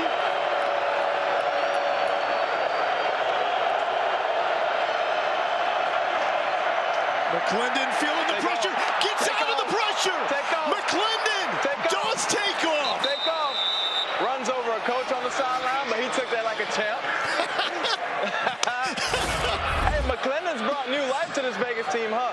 He has. He's brought new life and new energy, and he's brought this extra ability to run the ball. We've seen the last couple third downs. St. Louis has brought pressure. We saw a sack the last play, or at least a play that was negative. This time, McClendon finds the open hole in the B gap and runs for an 18-yard gain. Big dual threat guy, man. He got legs and an arm. He can make it all happen. I thought they had him there. I know. I thought so, too, but hey, you can never count him out. He big body, too. He like, what, 6'5"? 6'5", 215. Yeah. Flag, what we got? Delay game. Oh. Offense, 5-yard penalty. Oh. Still first down. St. Louis crowd loves it. Hey, so D. Yes, sir. When guys show up for the one-on-ones, do you know, like right away, do you know who's taking that money? To be honest, no, man. It's unpredictable. There's talent on defense and on offense, and some guys may strap up one play. Some guys may get lucky, make a catch. It's unpredictable, man. It's any given Sunday, really, but whenever we host the ones. To the ground. Here's Smith. Smith staying up. Tough to get down. So, D, what I picked up last night is you're a punk if you run a slant or a hitch. Is that fair? Pretty much. In the first round, we don't like the slants and hitches, the little short routes. We want to see how good these guys could actually run routes, but low-key in the money round, that's the secret. You just got to get open as quick as possible and score. All goes when the cash is on the line. Yes, sir. Hey, but D, I'd love to know, how did this idea even come about to give all these players these opportunities? Man, so way back in the days when I met Coach OTB, we hosted one for PS5 with just some of the kids he was coaching and stuff like that. And I put it on YouTube and people loved it. So then we did a $1,000 tournament. People loved it. We did $2,000. People loved it. $5K, and now we're up to 10. Hopefully we start bigging in the pot, making it more money. $25K, $50K. Hopefully one day 100. And one day I want to do $1 million pot, man. That's going to bring the whole world out. Let's do it. Yeah. Big third down here. This going to Bryant here, D. I need one. I've been calling for him all game. Keep it on the ground, McClendon. Keeping it. Oh, he got that. He got that. He got that. The power run is going to be close. You got eyes on it, D? I'm right behind the spot right here. It looks like. I don't know. We're waiting. Oh, yeah, they gave it to him. They gave it to him. They gave it to him. So, D, looking back to your playing career and the way it ended, having to make the decision, play at Central Florida, and give up your YouTube channel? Yeah. Any regrets? Not at all, man. I wouldn't be here. I wouldn't be blessed with 5 million people that care about my content and that are inspired by my content, man. It was the best decision I could have made. And you can play a little. Exactly, I can. Hey, don't sleep on the leg now. Ooh, there go 15 again. Flag. That's Flag. On offense 16, holding. Holding number 16. Correct. Okay. Holding, number 16. Offense, 10-yard penalty. Still first down. Bring him back. So, D, I know it's not quite as sexy, but what can we get going with the specialist? I'm sorry, say that again. The crowd was a little loud. Yeah, I know it's not as sexy, but the specialists, the kickers and punters, how can we incorporate them to the YouTube channel? Actually, a while ago, I had a kicking competition. I hosted in Arizona, $1,000 to the best kicker. So I might have to start hosting a little more kicking tournaments, man. And get out there and kick with them, too. Yeah, show them up. It's coming, it's coming. I'd keep my money if I got out there and kicked, though. There we go. Broken up. Travis Feeney, the Washington Husky. Good stop, let's go. The energy on the sidelines is turned right now. These boys need to rally back. I mean, they only down 3, which is nothing in the XFL. Hey, D, we're going to the end of the quarter, into the fourth quarter. Can't thank you enough for inviting Sam and I out to watch the one-on-ones and have your presence on this broadcast. That's D-Stroy. Follow him, subscribe on YouTube. Fourth quarter coming up.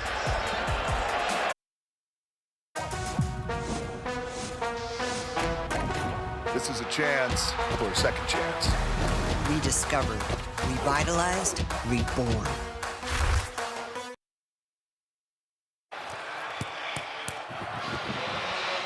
St. Louis looking to inch closer to the XFL playoffs. Vegas is just trying to ruin the party. They've been eliminated, but you wouldn't know it by the heart and tenacity that the Vipers have come out and played with. But this house, this belongs to the BattleHawks.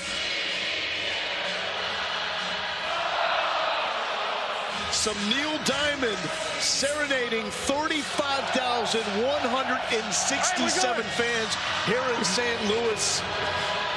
This team deserves, this crowd, this city deserves a winner. Can the BattleHawks do it with 15 minutes left? McClendon with the man in his face going back to the sideline. Not much happening there, as Lakeem Williams and Lavert Hill had the tackle. Third crowd over 35,000 strong for the BattleHawks this season. And we saw their first home game, we saw 38,000, then 35 and 35. St. Louis has been begging for a team for a winner. They got the Cardinals winning, they got the Blues, but then you saw the Rams left, and years back the St. Louis Cardinals, the football team left to Arizona. Now they have their BattleHawks there showing up in droves. Yeah, the heart, the passion was not removed from this city when the football team was. Ball is out, and it's corralled. Lakel London from Western Illinois. Game changer for St. Louis. And we talked about the defense having to step out. That was Travis Feeney on the outside.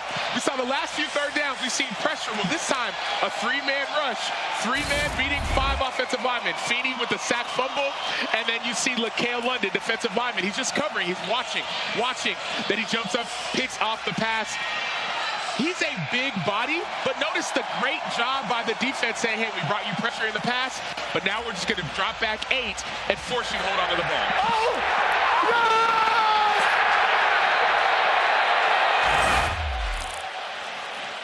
17th takeaway of the season. That is the most of the XFL. Good response with the thump by C.J. Avery. We got a lid popping off, rock'em sock'em style. And this is why they call football chess, not checkers. Donnie Abraham, defensive coordinator, all he has done for the last 2 quarters has brought pressure when it mattered on third down. This time he drops back 8, only brings 3. You see that 1-pat, 2-pat by the quarterback, Jalen McClendon. And Feeney knows, even if it's a 3-man rush, I have to get to the quarterback. Took that first takeaway away from St. Louis with a challenge by Rod Woodson. Tiano, back foot. Darius Shepard, good burst there after the catch. Well, right at the marker. Moving forward, first down. Darius Shepard. Doing that for his pops. Lewis Shepard III has a Roman numeral 3 tattooed inside his right wrist. As his pops passed away in 2018 after a battle with cancer. That is his hero playing for him on this cancer awareness game in St. Louis. Tiano in traffic. Nearly picked off. Dangerous throw by Nick Tiano. Yeah, dangerous pass. The first one wasn't open, so we tried to force it in there. But you don't want to force it into all that mess, all that noise on the inside. Better to throw that ball away. You see it. He wanted to throw that screen to the left. It wasn't open. And you think, okay, I'm going to go get it. Well, Deontay Anderson says, no, I'm going to try and pick that off or bat it in the air. That's why you have to sprint to the football. The ball will find you if you continue to chase. 180. What is that? Tiano wants the end zone. He's got Shepard, but it's picked off. Maurice Smith. How do you do? The Georgia Bulldog, by way of Alabama, taking that away from Nick Tiano. In Vipers, they had some bite today, Sam. And Maurice Smith doing this for his son, Chosen Smith. His younger brother, Anaya Smith, plays at A&M. He wanted to be the best safety in the XFL. Now he's showing it.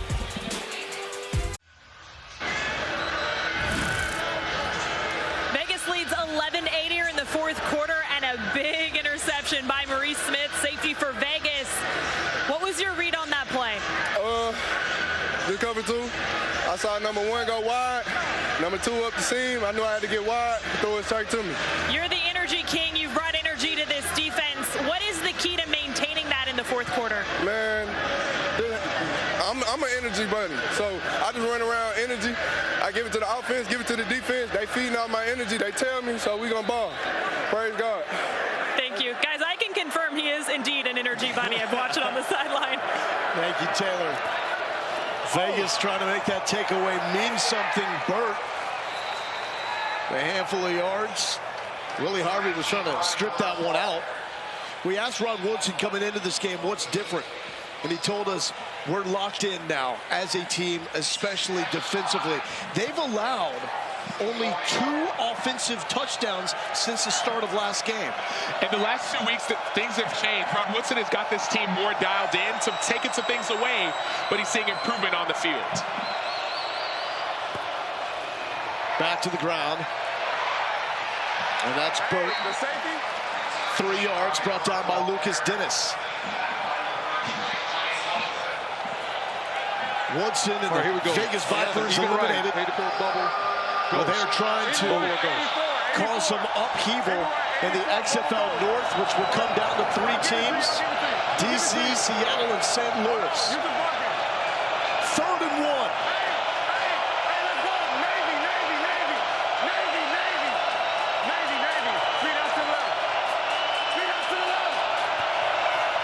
Speed option. McClendon stuffed. Taniela Tupou with the stop. Willie Harvey there as well. That play was perfectly played by Willie Harvey. It was a speed option to the left. That's why they call it Navy. It's a triple option team. Willie Harvey, what he does is he feathers. He's on the line of scrimmage. You want to feather. You want to force that quarterback to wait, and allow everyone behind you to run. Great play. He feathered, and he so was able to get the pitch if the pitch were to happen. Keep in mind, Ben DeLuca is out. Not playing in this game. His replacement, Nate Madors, is out with a concussion as the punt is off. Jonathan Alexander, the other safety, also went to the locker room, as well as Mike Rose in the 3rd quarter. UFC 287 tonight from Miami. Alex Pereira defends his middleweight belt against Israel Adesanya in the main event. Jorge Masvidal also returns to the octagon against Gilbert Burns. Main card begins at 10 Eastern, 7 Pacific on pay-per-view, with the prelims at 8 Eastern, 5 Pacific on ESPN, ESPN Deportes, and ESPN Plus. It'll be interesting to see how does Tiano respond. And how does Bruce Gronkowski respond with that interception? Do you start running the ball more, or do you keep it up in the air? 2 picks thrown by Tiano. Going back to the ground game with Brian Hill. Here's Beck talking to his quarterback.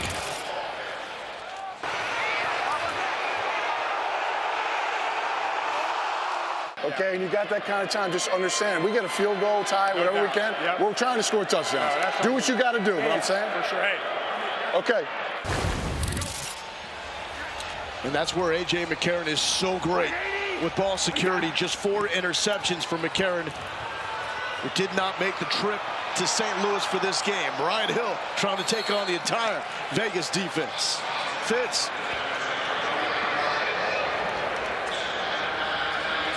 Hey, Lowell, I talked to Ricky Prohl, wide receivers coach for St. Louis, and he just simply said Tiano's got to be half a second faster with that release on that pick. He said they had him. It was open. It's covered 2. Half a second faster, that's a touchdown. Fitz, easier said than done, right? Like, that's the difference with the guy in McCarron that's been a star in the NFL.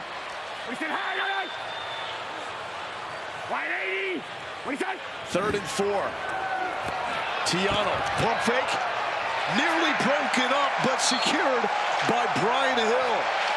Brian Hill coming into this game with 18 catches. The XFL leader from the running back spot. One thing that St. Louis does, they love getting their running backs involved in the passing game. You heard that stat, 18 catches for Brian Hill. That adds an extra security blanket for Tiano. He had pressure, he felt it, but immediately his eyes went to his running back, who caught the pass, and he's done that all season long. 180. What he said? Back to the ground. Oh, big thud. C.J. Avery says, get some to Brian Hill. Well, C.J. Avery's a former safety. He moved to linebacker, and he's a hard hitter. We saw him great in coverage on that early first quarter pass breakup. Now he brings the thud and brings the thunder for his football team. How much is this St. Louis struggling without McCarron? How much of it is just the Vegas defense playing out of their mind? It's a little bit of both. The Vegas defense has a new identity, but we see some of his interceptions are caused by the quarterback. The under looking really good. The total 44.5. We have 19 combined points. Ball is out. Hill lost it. His 3rd fumble in 2 weeks. Vegas football. And you heard Nick Tiano. When that ball was being given, he said, ruling on why? the field is a fumble recovered by Vegas, first down. Because Pita Taumoepenu, he's playing it slow. And so when Pita's outside, you keep it, you go downhill. But look at Pita.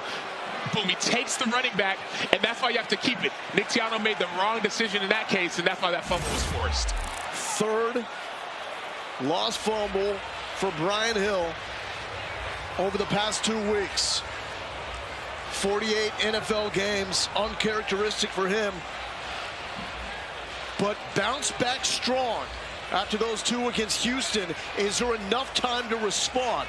A lot of that will hinge on what Vegas does with this drive. Clearly a fumble. We were just looking at the recovery. It's in a pile. You guys got Vegas with the ball. We're good with that, and we're staying. Perfect. Pita Taumoepenu started playing football in America his senior year of high school. Played for Kyle Whittingham's brother Kerry. Ended up starring for Whittingham at Utah. 29. Jalen McClendon trying to win back-to-back starts in the XFL. On to the ground game. Rod Smith, nothing there. Fitz. Mike Rose, one of the best players for St. Louis linebacker, is in the locker room right now being looked at for a leg injury. So it's Mike Rose, Ben DeLuca, Nate Maters, Jonathan Alexander, all not available at this moment for St. Louis. Depth is being tested. Resolve being tested. If St. Louis drops this, it makes their playoff math a lot more difficult. McClendon, screen. Geronimo Allison, touchdown, untouched, 27 yards, a breakdown by the BattleHawks. What do you do when you know the defense is bringing pressure? You call a screen. Geronimo Allison, former Green Bay Packer, Detroit Lion, his first touchdown catch in the NFL was from Aaron Rodgers. Well, what happens here? We see a screen called by offensive coordinator Ray Sherman. We saw this similar play, a screen last week in the red zone. You bring pressure. All of a sudden, tunnel screen leads you to a 27-yard touchdown for Geronimo Allison. Had such an electric start in 2018 for the Packers. 19 catches, 289 yards in the first 4 games, but had season-ending surgery after that and has not played in the NFL since. The conversion batted down, no good on the one-point attempt. 17-8 Vegas. Who are these guys, Sam Acho? It's a new Las Vegas Vipers team. We see Geronimo Allison with a touchdown. 9-point game. It's still a 1-score game with the XFL rules.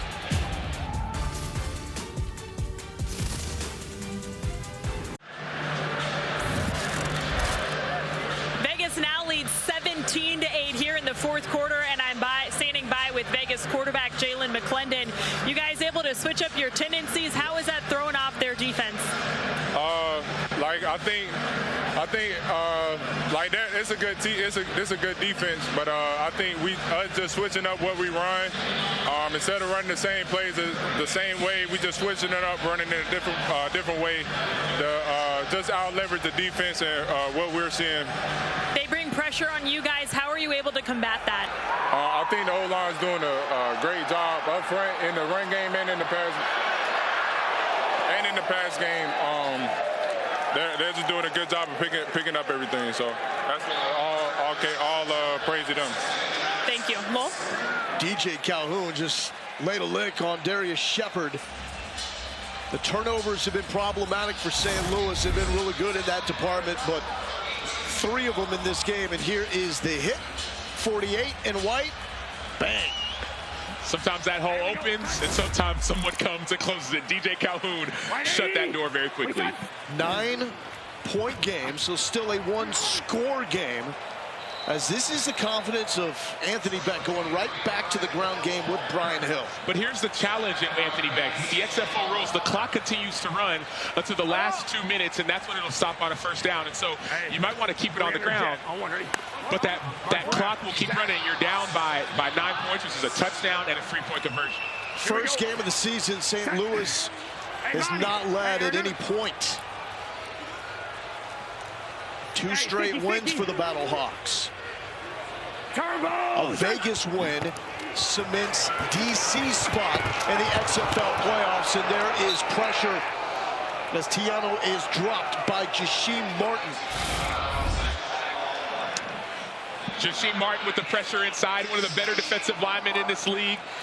So one thing that happens, for the last interception, you start questioning, is it open, is it not? You pat the ball a little more, and the rush gets to you. 3rd and 8 here.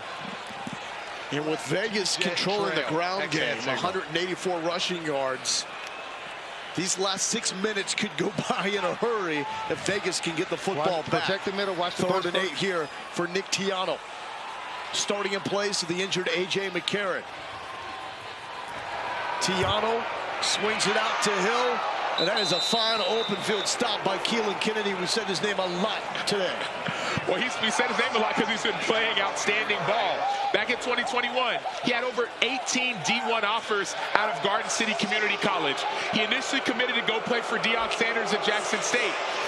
This guy knows how to play ball. He's one of the younger defenders on this team, but playing time has matured him. So some great tackles and great plays and coverage. He is the reason why this defense is playing at such a high level the last 2 weeks. Sterling Hoffrichter from Syracuse will punt. Oh, it's a fake, and it's going to work. Gary Jennings into the open field. Gary Jennings, the foot race, gets a block. Jennings, did he get it? He did. 64 yards. Going for 3. You got to have a 10-yard play. Get a good one.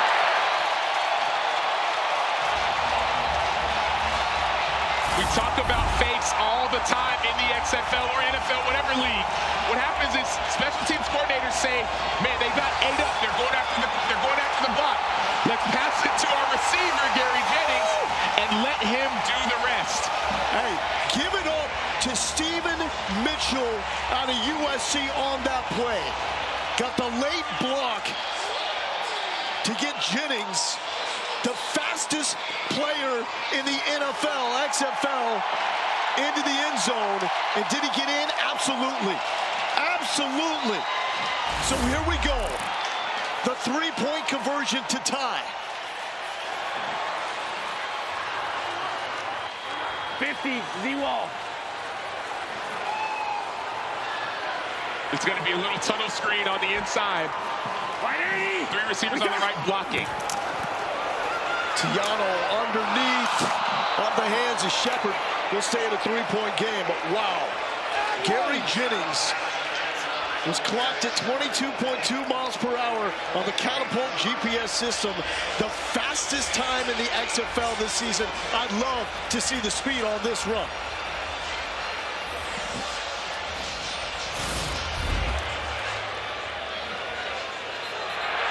Go, go, go, go, go, go, go, go, go, go! Yes! Touchdown! I stand corrected. I want to see the GPS on Anthony Beck moving down the sideline. Well, that's a great play. So Anthony Beck is excited about the call, but Gary Jennings, a 4th-round pick in 2019. He knows how to play ball, but it's his speed that kills. That's what you saw in this play. Great play design, but great speed by Gary Jennings, beating everyone on that football field. In case you forgot, this is the team that does the improbable. You go back to the Week 1 win at San Antonio that required 2 touchdowns in the final 90 seconds of the game and the 4th and 15 conversion. 2 touchdowns, a three-pointer, and the 4th and forever, all used in that game. They're bringing it back in this game. Still down by 3. Let's see how McClendon and this Vegas Vipers team responds. But how about Sterling Hoffrichter? Not just putting it on the money, but the way he sold the fake. Donnie Hagman will kick it away to Sin-Q Sweeting, who's standing at his 5-yard line. Teams cannot move from the 30 and 35 until the ball is caught. Here comes Sweeting, flag on the play. Willie Harvey makes the stop at the 20. What you got, Jose? I got illegal formation on the kicking team. They didn't have enough players outside of the numbers. Okay, we're gonna tack that on. Go with it, tack it on. Yes.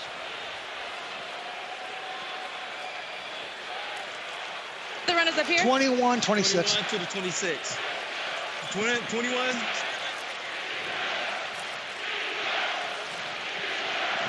They want to Re-kick it. Yeah. Illegal formation. Kicking team. That penalty will be enforced 5 yards, and we'll re-kick. Week 6 in the XFL continues next with the Renegades taking on the Guardians. And tomorrow afternoon, we have another doubleheader with the Brahmas and Roughnecks at 3 Eastern on ABC, followed by the Defenders and Sea Dragons on ESPN2. Every game is also available on ESPN+. XFL has been bonkers. The Guardians beat the top team, the favorite according to Vegas to win it all, DC, a week ago. Houston's lost 3 straight. San Antonio and Arlington are in the mix in the South. And if St. Louis does not come back and win this game, and Vegas does, DC becomes the first team to earn a spot to the XFL playoffs. There's so much drama in the XFL. You're talking about the North and all the 3 teams there. But with Houston losing, with San Antonio losing, and Arlington losing last week, Orlando still has a shot, even though they got their first win last week. So a re-kick here for St. Louis. 4:49 left. Neither team has a challenge remaining.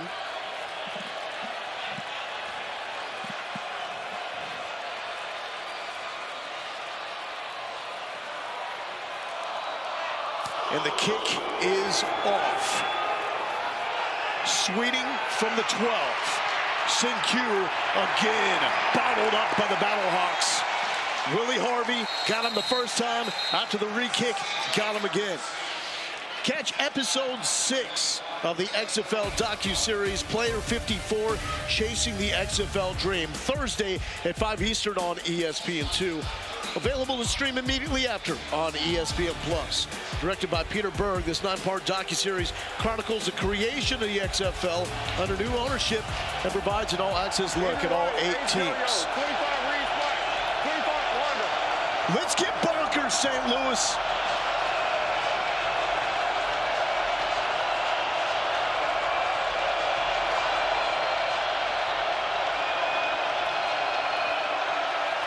McClendon to throw. McClendon to Sean Price. A little slap. Solid gain on first down. Fitz. Jennings, when the play is called, your reaction was in that fake. I'm scoring. Nothing else. I'm scoring. I'm in there. That's it. I make plays. That's what I do. Simple as that, Lowell. There it is. I love it. Appreciate it. Former 4th-round pick by the Seattle Seahawks. Has one NFL game in his career. Makes plays like that, especially on special teams. He'll get another shot.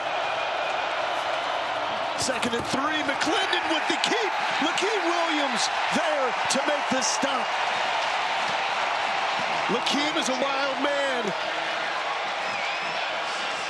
The patience by Lakeem Williams on that play. That was a quarterback zone read. Well, they're not reading the outside guy. They're reading him in that scenario. And so, boom, he falls back, makes the tackle, critical 3rd down. Hey, just listen. Let it all soak in. 3rd and 3.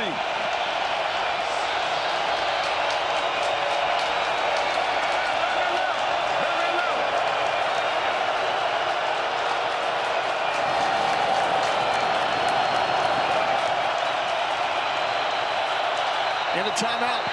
Vegas 14, call timeout. Vegas number 14, call timeout. Vegas 14. Prior to the delay of game, Vegas has called their second charged timeout in the second half. Anthony Becht was hopping down the sideline trying to make that call for the officials. He wanted the delay. And that's what you saw CQ Sweeting say. He said, okay, I see it. I'm going to call this timeout because we can't afford 3rd and 8. Whole different play call than when you're in 3rd and 3 and less. It is an absolute battle in the XFL North. If St. Louis can come back and win and Seattle beats DC tomorrow, we will have a 3-way tie atop the XFL North. Keep in mind, only the top 2 teams advance to the XFL playoffs. A Vegas win puts DC as the first team in. Vegas has been eliminated, but they can mess up this entire playoff picture. And this play will go a long ways.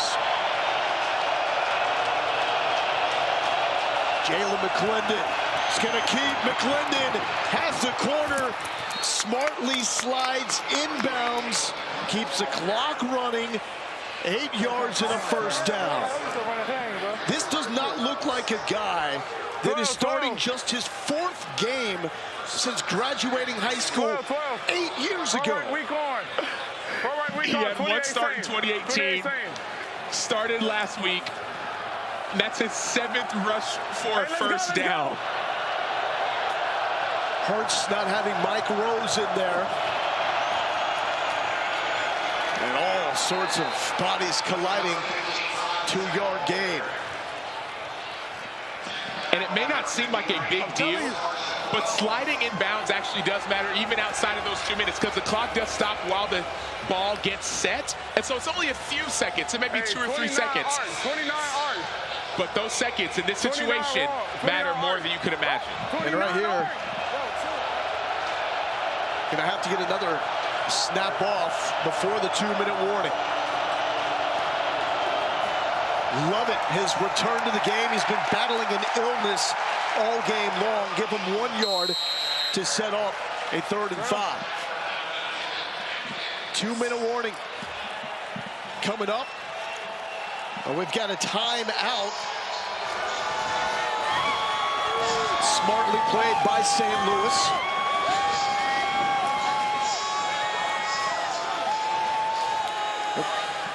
And we talked to Anthony Becht, what he takes so much pride in as a head coach, clock and game management. And it's all the little decisions that people don't think about, whether it's clock management, whether it's how do you manage your challenges, all those, the rules.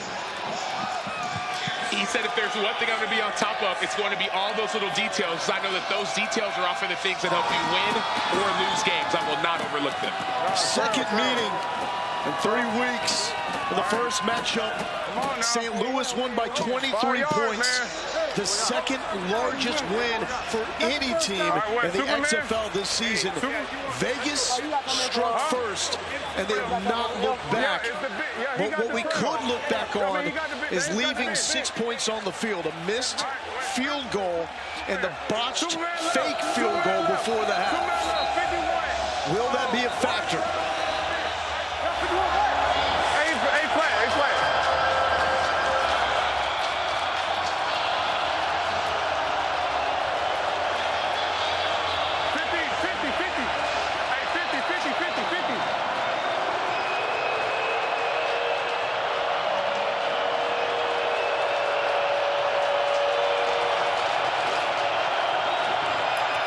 McClendon off the hands of Sweeting. He had him. That could have been ball game, Sam. And now you see not only the timeout, but the forcing a timeout because it's third down, incompletion. Now you have a punt and you have an extra timeout that you didn't have to use because it wasn't a run play. Sam, it was there. Keep in mind, Vegas is playing without one of the most dynamic receivers in the league. Jeff Bedett hurt his hammy last week. Not playing for Vegas, but Sin-Q Sweeting, he's really the number 2 guy. McClendon put it where it needed to be. Gotta get some stickum. Final 2 minutes, and it's St. Louis, so you know it's gonna be chock full of drama.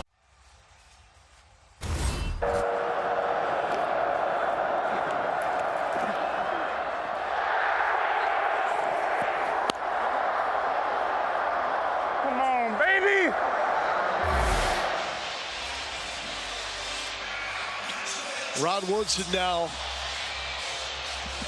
has to deal with the emotions, the nerves, the anticipation of the final 2 minutes.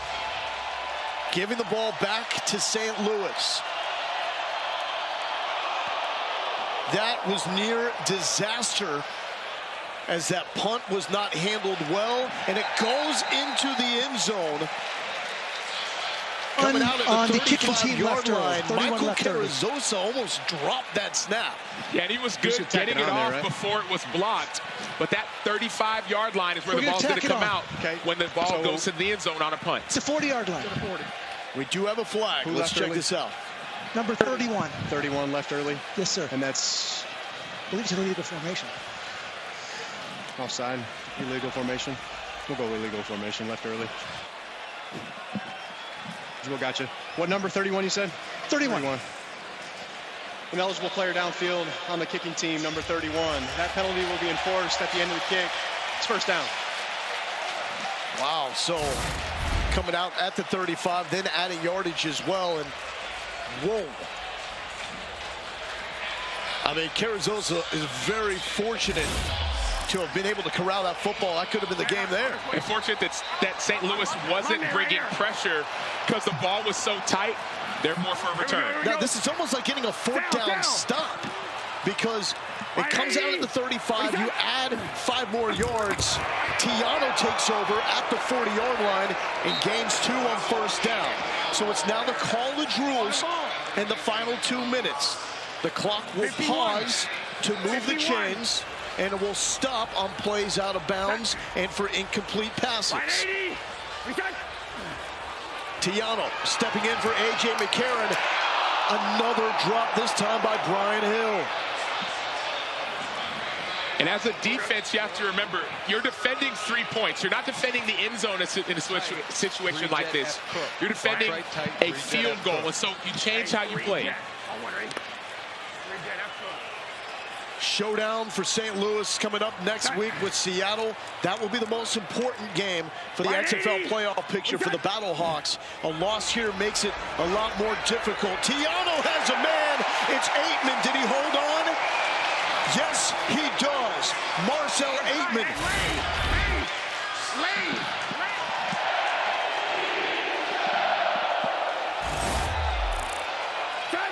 Tiano quick to the line. Here comes Beasley, screen to Hill, Hill to the 40, up and over inside the 35-yard line.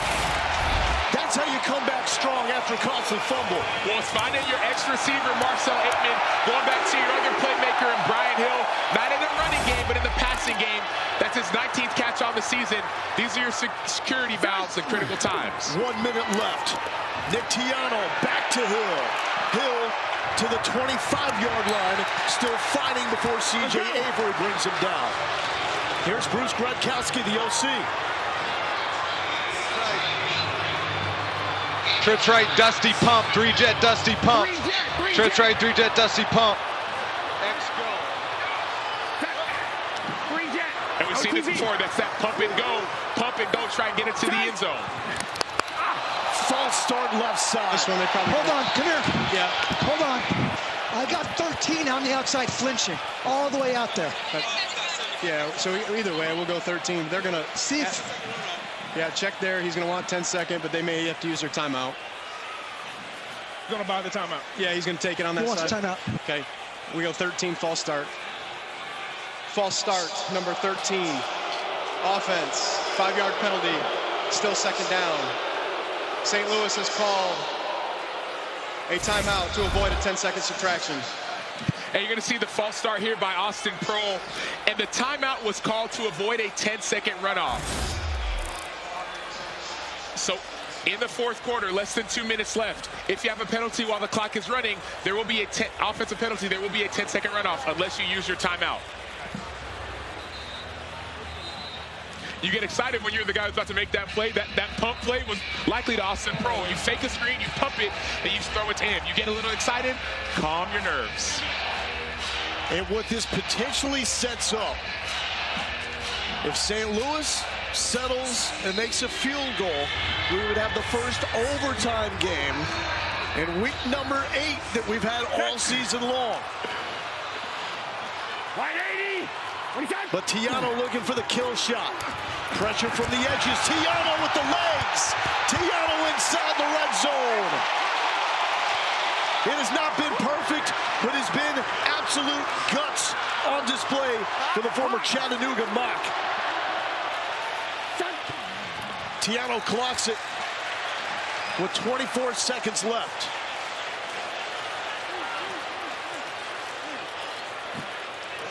St. Louis has 1 timeout left.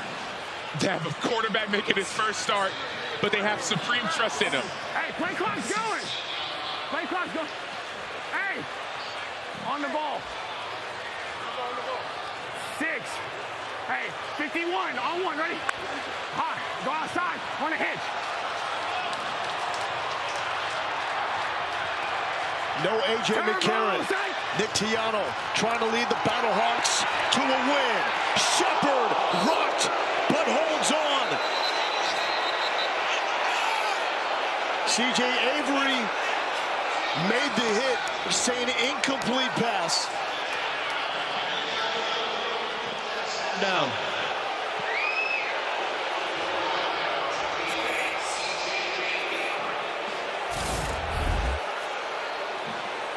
What did you see here, Sam? You see the hit here by C.J. Avery. Tiano's got to do a better job of protecting his receiver, not running it right into that play. Darius Shepard has consistently been, not only for this team, but even in college, a model of consistency. Yep. I got a chance to talk with Trey Lance, who was a redshirt freshman when Darius Shepard was a senior receiver.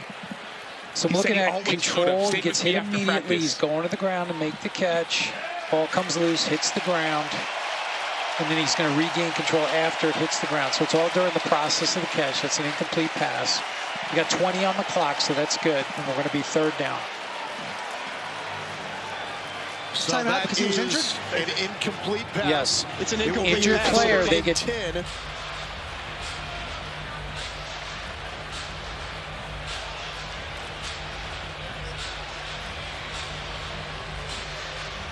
So how do you play this if you're Anthony Becht? I trust my quarterback. I trust Nick Tiano. And I understand the fact that you have a field goal, but if you get a chance to end it, you end it. Eagle 40 lead. On 1, ready? Lead me, baby. You're going right. That changes a lot here. It does. It cannot take a sack. On the ball. Donnie Hagman has to be ready to sprint out onto the field regardless. Okay. Hey! Three jet. Hey, three jet. What is it? So if you don't get a first down here, or if you get sacked, the game is essentially over. Jack Cole. X-bench pump. Jack Cole, three jet. If you don't see it, you got to throw it away. I guess it's called their third and final charge time out of the half. This is a tense moment. Vegas, the team that's come out of nowhere to win 2 of the last 3 games. St. Louis, a team dealing with adversity, not just with A.J. McCarron being gone, but the defense without Ben DeLuca, Nate Maters, Jonathan Alexander, Mike Rose in this game as well. But they have a chance to move closer to a spot in the XFL playoffs with a win. And St. Louis has their field goal. They're in field goal range. We'll kick it, okay? Get into the end zone. If it's open, if it's not, throw it away. There's Donnie Hagman, who had the game winner in week 2 against Seattle, a 44-yarder. He's also got a 59-yarder, but has missed a field goal attempt earlier in this game. A Vegas win sends DC to the playoffs.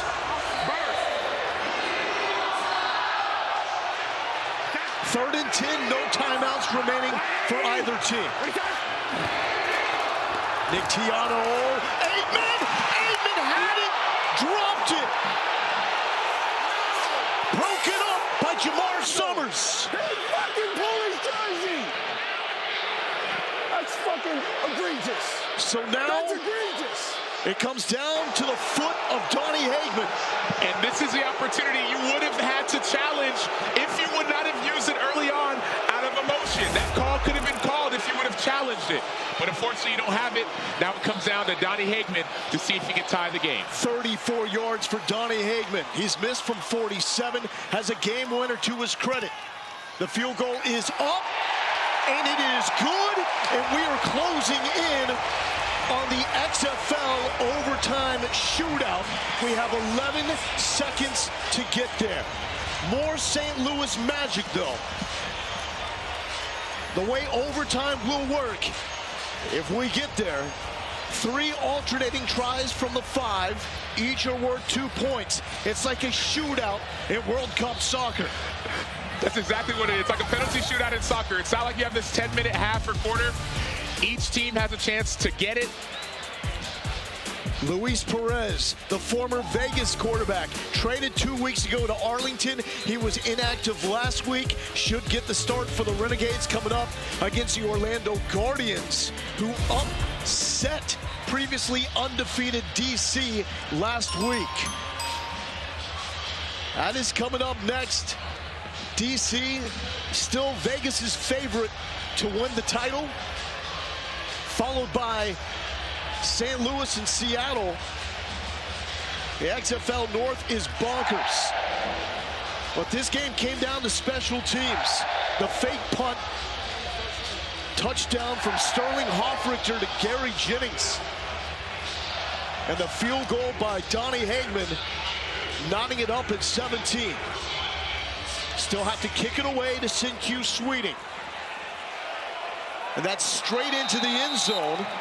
And so this will also set up good field position for Vegas. And there may have been some strategy involved in that. Kick that in the end zone, put him at the 35-yard line. You know Sweeting is a potential threat as a kick returner. He scored one in 2021 in college. He's had some big returns this year. 35. Smart play by Hagman. We don't see many teams try to do that, trying to get it between the 20 and the goal line. But in this situation, the last thing you want is a special teams touchdown to end the game. Especially when you have a quarterback who hasn't played his best ball on the other side of the ball, making his second start in the XFL in a loud environment. Is this a straight knee situation right here? For me, it is. If it's me, I take a knee, I go for my overtime opportunity. Have not seen an overtime game with these new XFL rules this season. We are 11 seconds away from the first. Vegas eliminated. They're here to crash the party. St. Louis playing without A.J. McCarron. You know he's loving the fight by Nick Tiano and his boys. McClendon, was there movement? I believe there was in the backfield with Rod Smith. Let's listen for the call. 65 went early. Part of the snap, false start, number 65. Offense, 5-yard penalty, still first down. That's Jamil Dimby, and then we heard Rod Woodson immediately say, take a knee. Yeah, at this point, you don't want to make any bad decisions. Now you got a 1st and 15. You try to force something, interception for a touchdown. Yeah, victory. Victory. Somebody on the ball. Yeah. There you go. On that. Tonight, 180. What's up? And here we go for the first time in the XFL this season. We are going to overtime. Let's bring in the VP of Officiating, Dean Blandino, to break down how this is all going to play out. Dean, what are the rules for OT? Yeah, this is exciting. This is our first one this season. And so both teams will have alternating tries from the 5-yard line. St. Louis being the home team, they'll have the option to either play defense first or go on offense. And then we'll go from the 5, and basically it's a try. If it's no good, we'll keep going. We'll go 3 alternating tries. If we have a winner after 3, then the game's over. If not, we'll continue until we get a winner. And how about penalties, especially pass interference? Penalties are significant in overtime. If we have an offensive penalty, a live ball foul, the try is no good. A defensive penalty would result in a retry from the 1-yard line, and then anything after that would result in an automatic try that is good. All right, Dean, we're pumped up. XFL has really changed the way the game is played and could change the way it's played in the future as well in other leagues, and we're about to see one of the reasons why. And the NFL in so many ways has partnered with the XFL with some of these rules. The NFL saying, man, we want to figure out better ways to do overtime. We saw years ago coin flips not always work, and so now we're going to see how does the XFL handle overtime with these alternating tries, almost like in soccer. And then see how the penalties work out as well, because that's huge. If you're a defender, you say, man, I'm going to hold or tackle or whatever to keep them from scoring. So St. Louis wants to play defense. The crowd is now a factor. This is where the BattleHawks crowd really comes into play, because you're going into the teeth of the St. Louis faithful. And Jalen McClendon's legs have to be a factor as well. I talked to offensive coordinator Ray Sherman before the game. He said we'll have a few new wrinkles because of who our quarterback is. McClendon is the quarterback. We've seen him use it this week and last week. Now let's see what happens in this critical situation. First overtime game in the XFL. Come on, man. You're fired up, man. I'm excited, man. Vegas with the first try from the 5. Jalen McClendon, the quarterback, looking left side. The tight end, is he in? It's going to be close. Where are we marking this one? Cam Sutton is waiting for the signal. He's in. Ruling on the field is a completed pass for a 2-point try. Sutton don't give very much. That was close. Left elbow. Hey, Mike. After review, he is short. I've got a real good look. Left elbow down. Okay, we're short. Try is no good after review. I need a ball. After review, the runner is short of the goal line. I've got the look right here. The try is no good. Wow. Can you take back the dunk? Well, so it's a smart play, running this inside, essentially like a screenplay to a 6'7", 255-pound body. You think he can get through all those bodies, but that elbow keeps you just a yard short. You see Willie Harvey among the people who make that stop. Brandon Sebastian making his late brother Jordan proud with that stop on the goal line. So St. Louis now with a chance to respond. Beck is saying, everybody, turn the music on. Chill for our guys. I'm on, ready? Hey, yeah, you got the shallow. Look early. Flat, on a flat,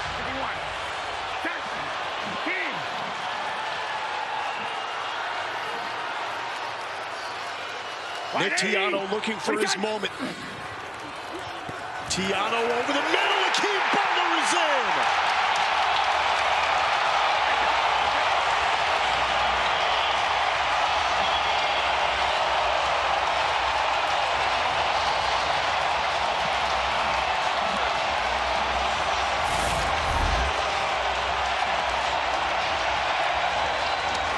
So hard play to defend. Great route by Akeem Butler. He switches over, beats CJ Avery inside.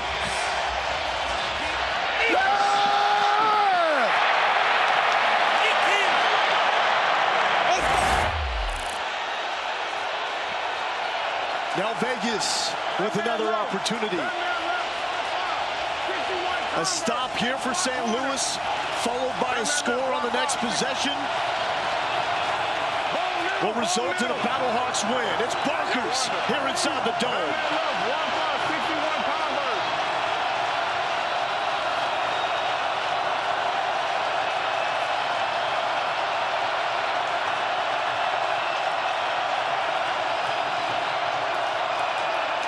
McClendon to Bryant, flag down. Bryant makes the catch. Let's wait for the call. Going offense on that. OPI for offensive pass interference. Yeah, so we're going to go 10 yards there and replay the try. Absolutely. Because we tried, they made it, right? Try's That's no by good. rule. That's by rule. Pass interference, number 4. Offense by rule. The try is no good.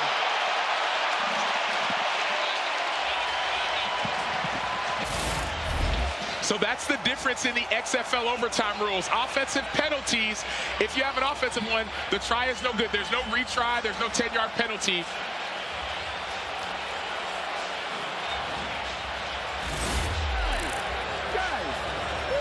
Come on, man.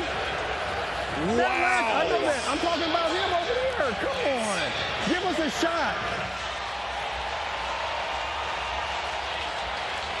Dean, what do we have there? So we had offensive pass interference on Vegas for the push-off, and it was clear, created separation. By rule, the try is no good. But then during the dead ball action, we had an unsportsmanlike conduct against Vegas's sideline, and so we'll enforce that half the distance, and now St. Louis will try. And if they make it, the game is over. It's about the details, Sam. And when Vegas struggles, it's because the lack of attention to the details. St. Louis for the win. You want pistol side? Yeah, here we go. Attack. 180. What do you say? Get in there. Hill for the win. St. Louis, go crazy.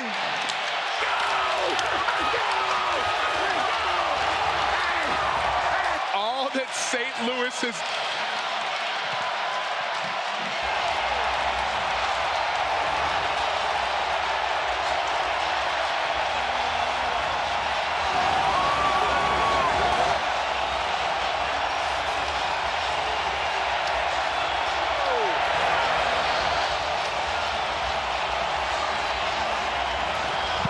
St. Louis has done this season has been finding ways to win. They do it again, this time in exciting fashion.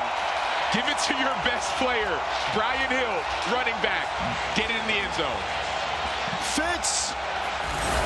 Coach, how in the heck do you describe that one? You play 4 quarters and then some, right?